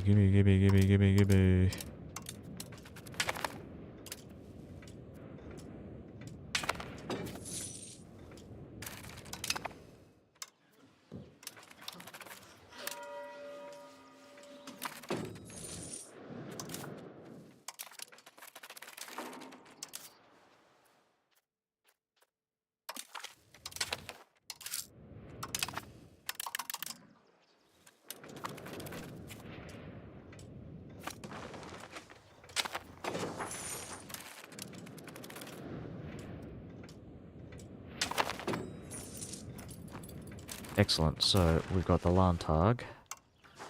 Mountain Pass Charter. Okay. We'll do the host army exercises, because failing this is actually less brutal. Do I want to declare war on Lithuania? Litvani.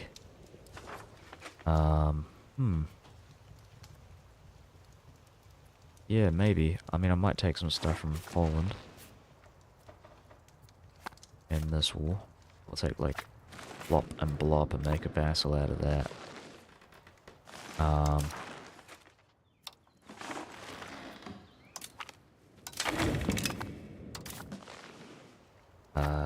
Denmark as well. I mean, I'm allied to them, so maybe not Denmark. I don't want to attack the Teutons yet. That is one of my plans, but right now I think invasion of Lithuania.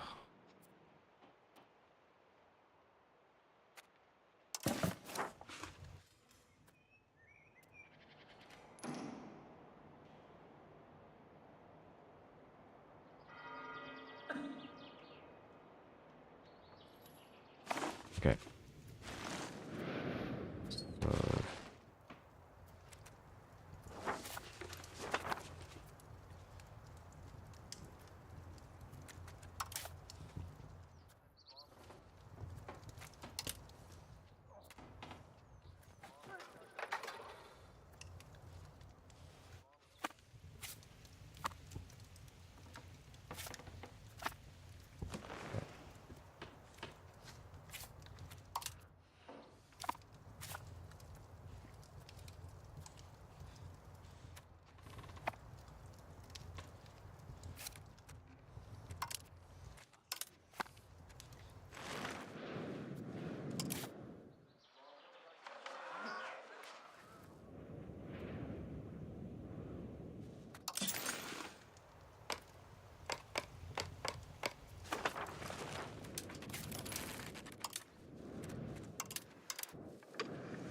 have I played a free city in the HRE? How are those mechanics? I actually haven't played that yet.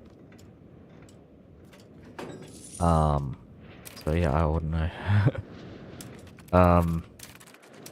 I suspect they're a bit similar to EU4's free cities.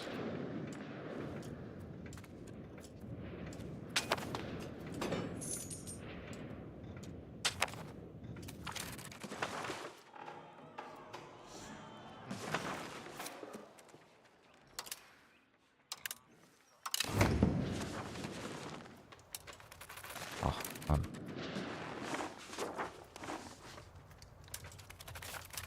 damned heretics.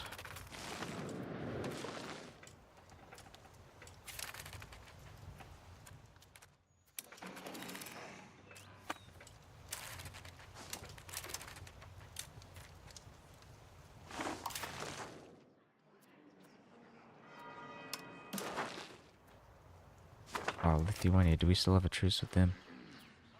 We do. Do we have that alliance? Yes, we do. So maybe we can invade Sweden. I think this is the plan. Yes, and we can actually get an HRE client in Scania. So, fabricate cast spell in Scania. Oh, marvelous. War. Can I help Bohemia cleanse the heretics? I don't think so. The way I help Bohemia cleansing the heretics is by declaring war on Bohemia, and I don't think that's a good idea. Not currently. I want to increase my power base, increase my taxes, make myself look big for my allies in Castile and England, or potential allies, I should say. So yeah, that is the plan.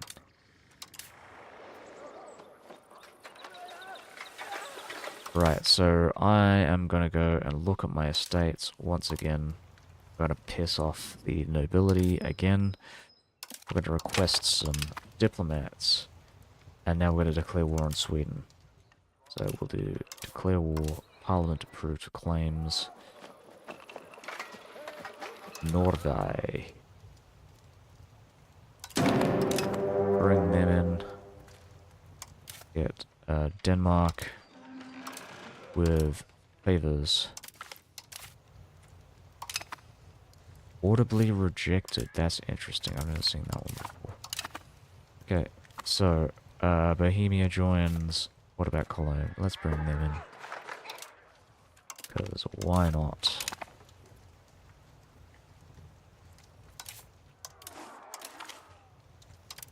I kind of want to take, like, Iceland from Norway.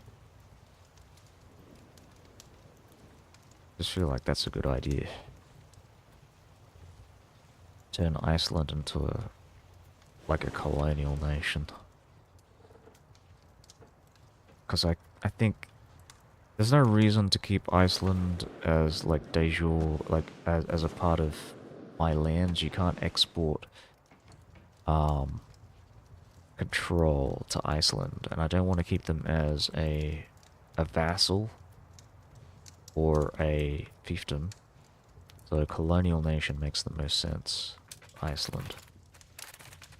That's assuming I can even make one. And in the age of discovery.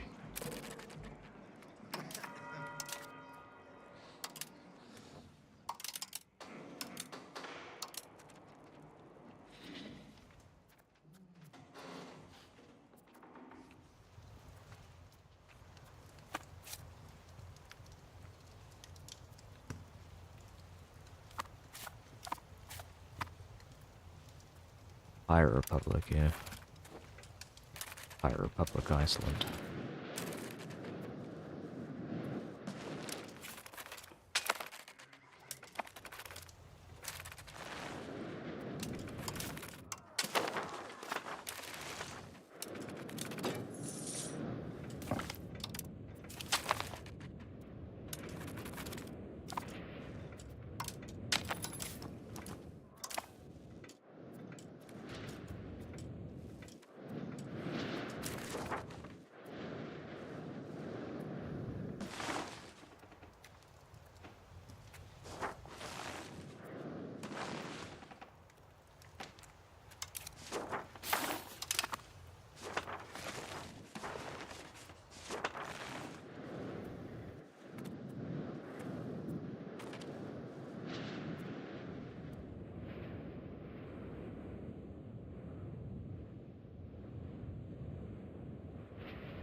Wait, Venice. Venice joined the HRE? Oh yes, of course, because they're actually members of the Ghibellines. That's really awesome.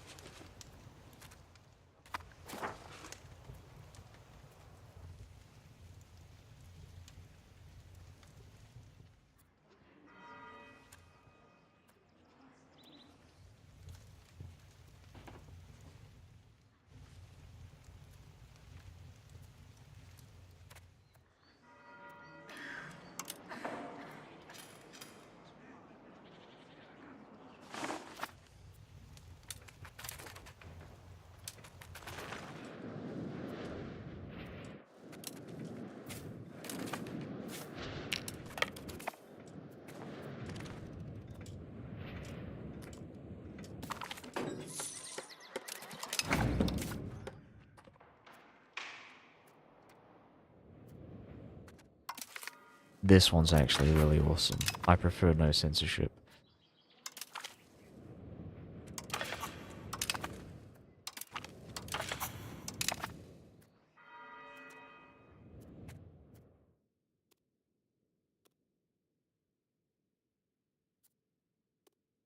You know what? I like this one as well. Balanced court's really good. God damn. Wouldn't that increase imperial authority having nations join? I don't think so. Um, I know that was the case in EU4, but I don't think there is imperial authority for countries joining. At least, uh, it's probably not a good test case to check that. At least what I'm thinking of, because the reason why a lot of these Italian countries joined was because of the situation. It was like automatic from the Ghibellines winning the Ghibellines and Guelphs conflict. So they didn't join by normal means. It was all done through the situation. Man, 0.28% left.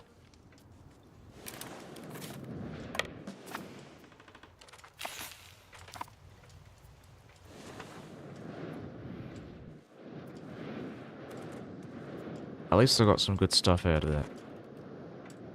I don't mind the outcome as much as I normally would have. Yeah.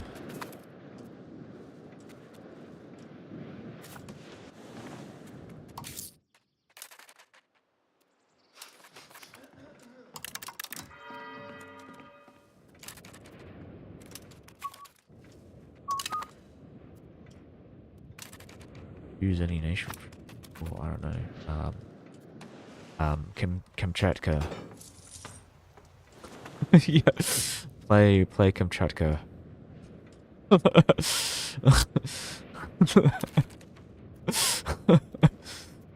Why is Gotland green? Oh yeah, Gotland's a pirate nation.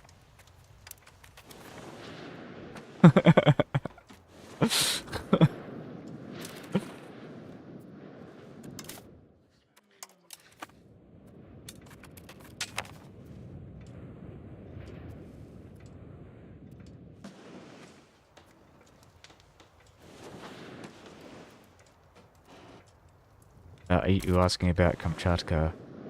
Kamcha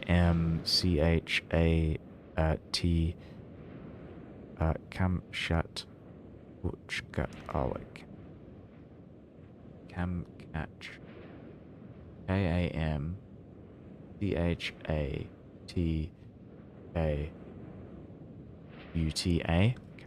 Kamchatka Kamch I can't remember what it's called. It's Siberia.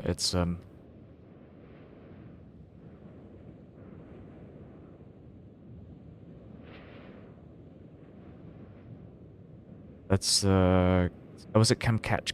Kamchatka.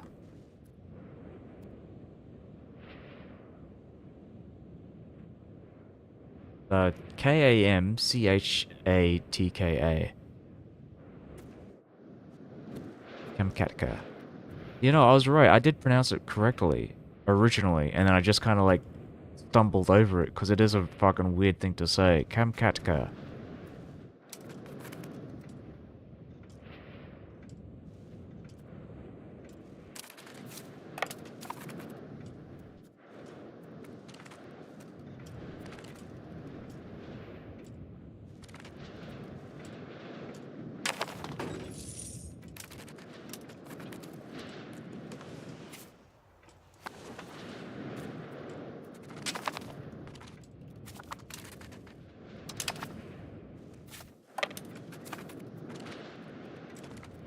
Oh wow, that was quick. Built the 4K thing in under an hour. Oh my god. What the fuck? Let's piss off the nobility once again. They're gonna rise up against me, and then I'm gonna get Bohemia to help me out against Ragusa. Oh yeah. Ragusa's alright. It is actually a lot of fun to play. Let's switch this out to Magdeburg. We don't need that anymore. Check out Magdeburg. Have we fully done that? Okay, so we've got another couple of months and then we can switch control from Magdeburg to, yeah, Ragusa. Yeah, no, I know you said Ragusa. Just,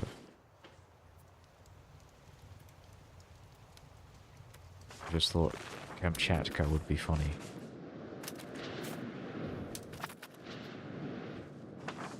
Because nobody plays Kamchatka. Like, I think I remember seeing an EU5, sorry, an EU4 gameplay video of someone playing as Kamchatka and saying like, oh, I just give up after like an hour of playing because it's so boring. Because it's one of the worst countries to play in that game.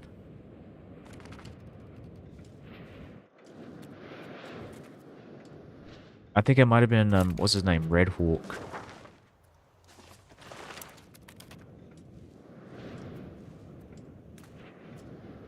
It's almost as bad as playing in Australia.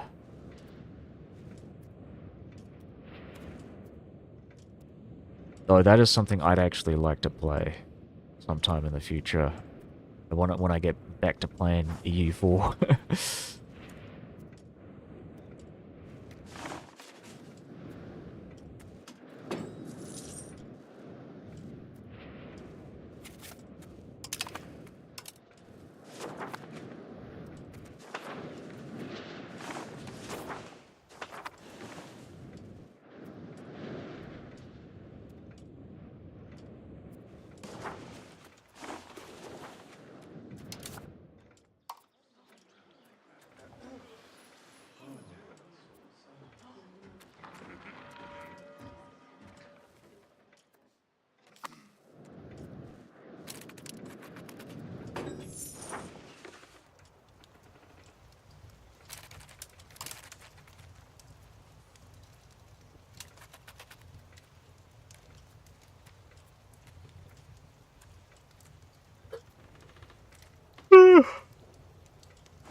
Yeah.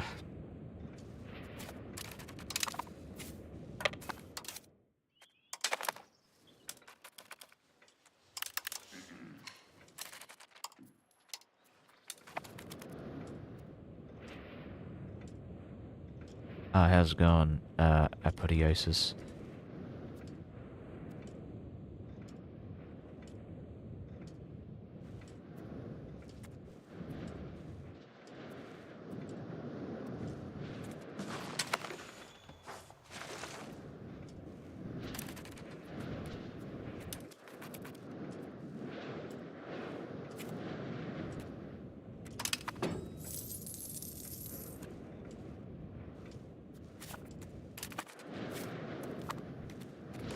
Check out.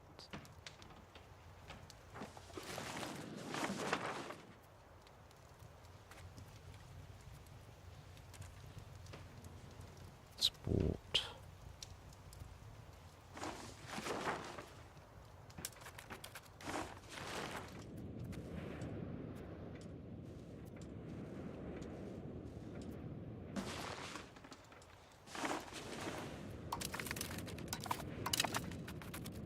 Oh, fuck off.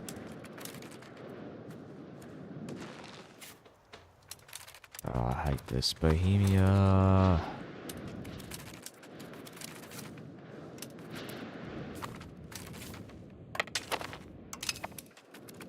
Fucking doing Bohemia.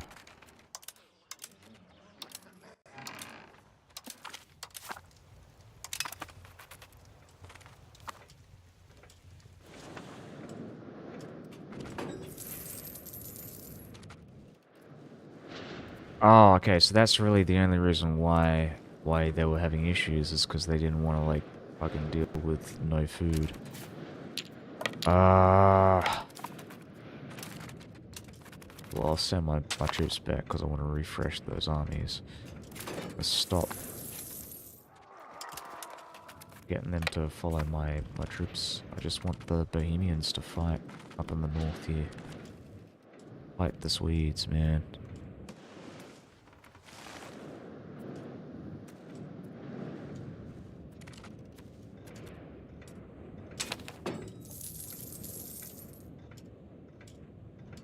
Fight the power.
Alright, so I'm just gonna go through these again just to see where we're at with.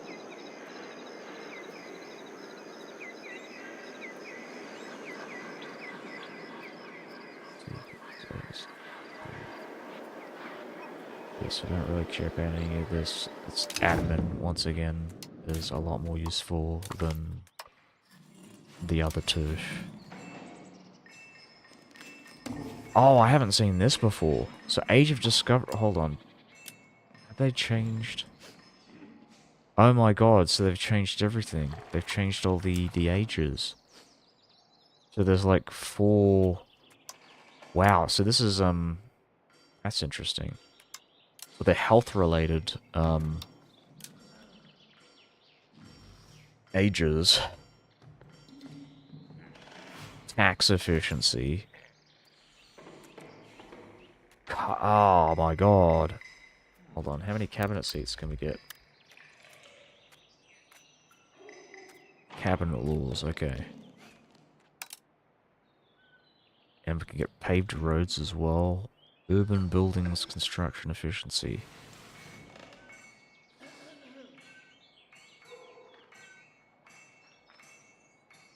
I like the sound of that. Council hall's really great too.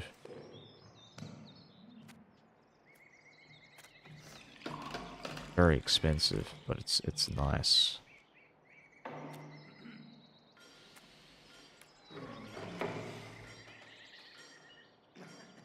It's perfect.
Estate satisfaction or diplomatic reputation. I'm going with diplomatic reputation for now.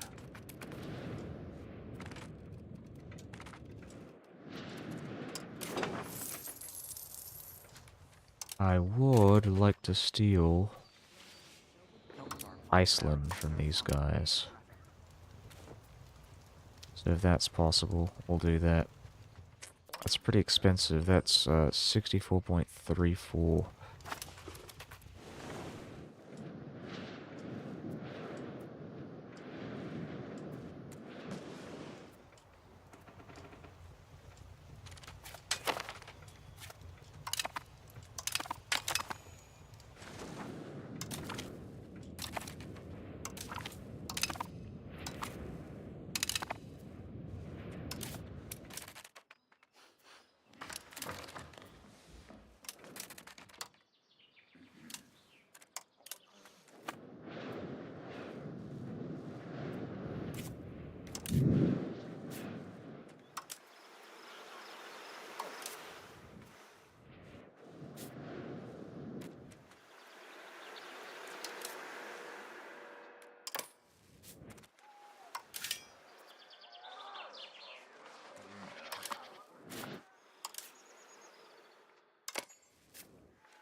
Oh, move these guys down south.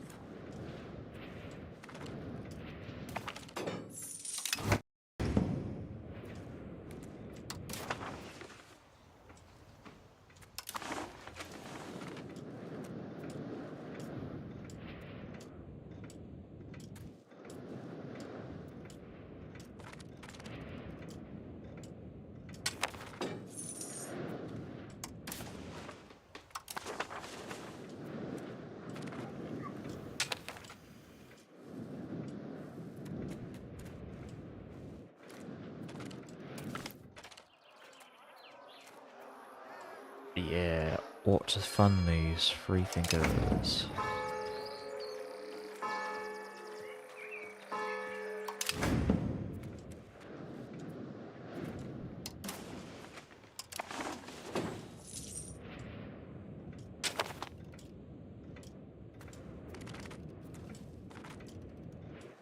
Fucking attack these guys, god damn it.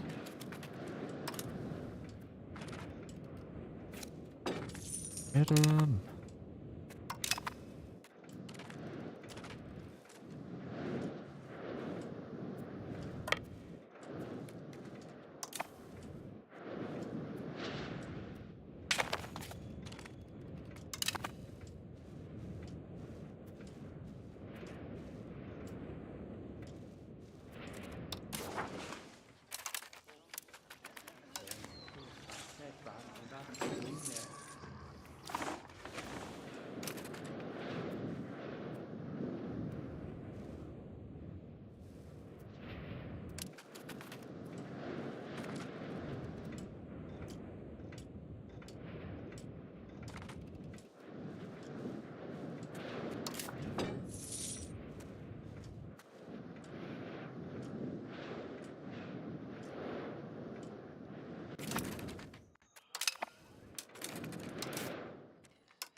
Alright, let's take this money and run.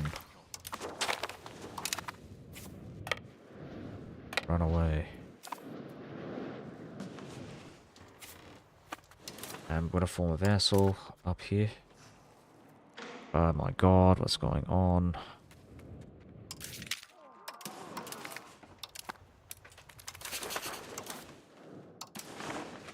B8, a subject.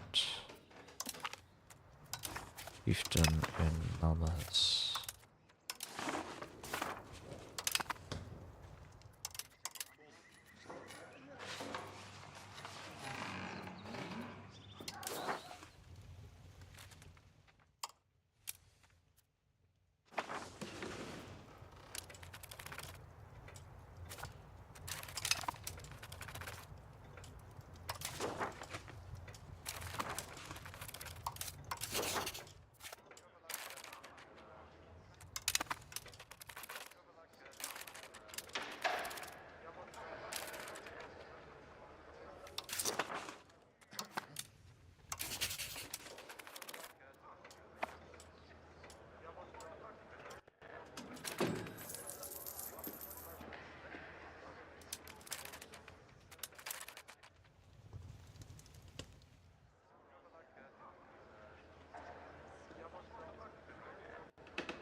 going to save. I'm probably going to head off now.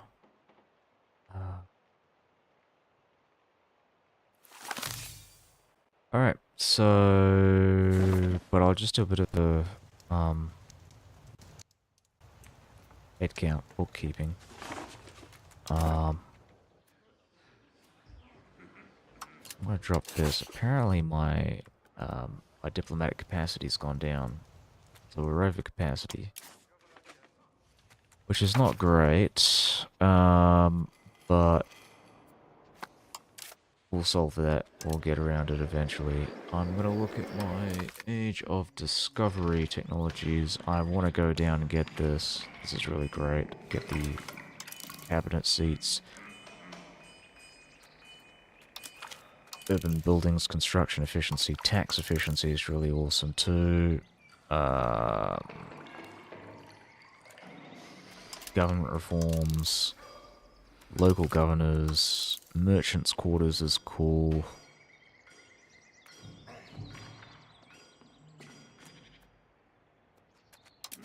Council halls are awesome.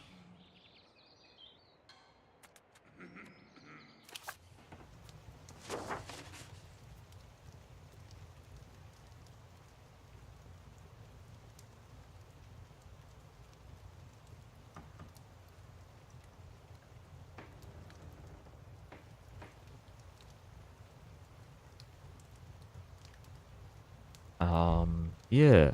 What else? Looking at the HRE, we are 22.75. How old are we now? 21 years old.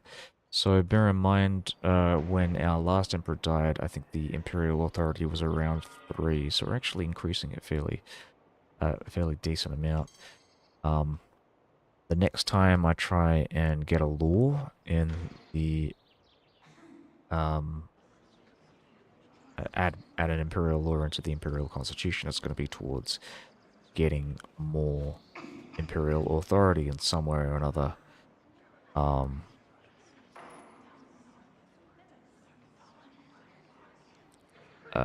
What else?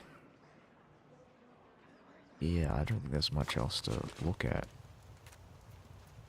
I think my next invasion in the next, like, 5 years is probably going to be Lithuania, because the truce is about to end. Is there anything else? Alright, well, I already saved it. Good night, everyone. See you tomorrow. I'll be streaming.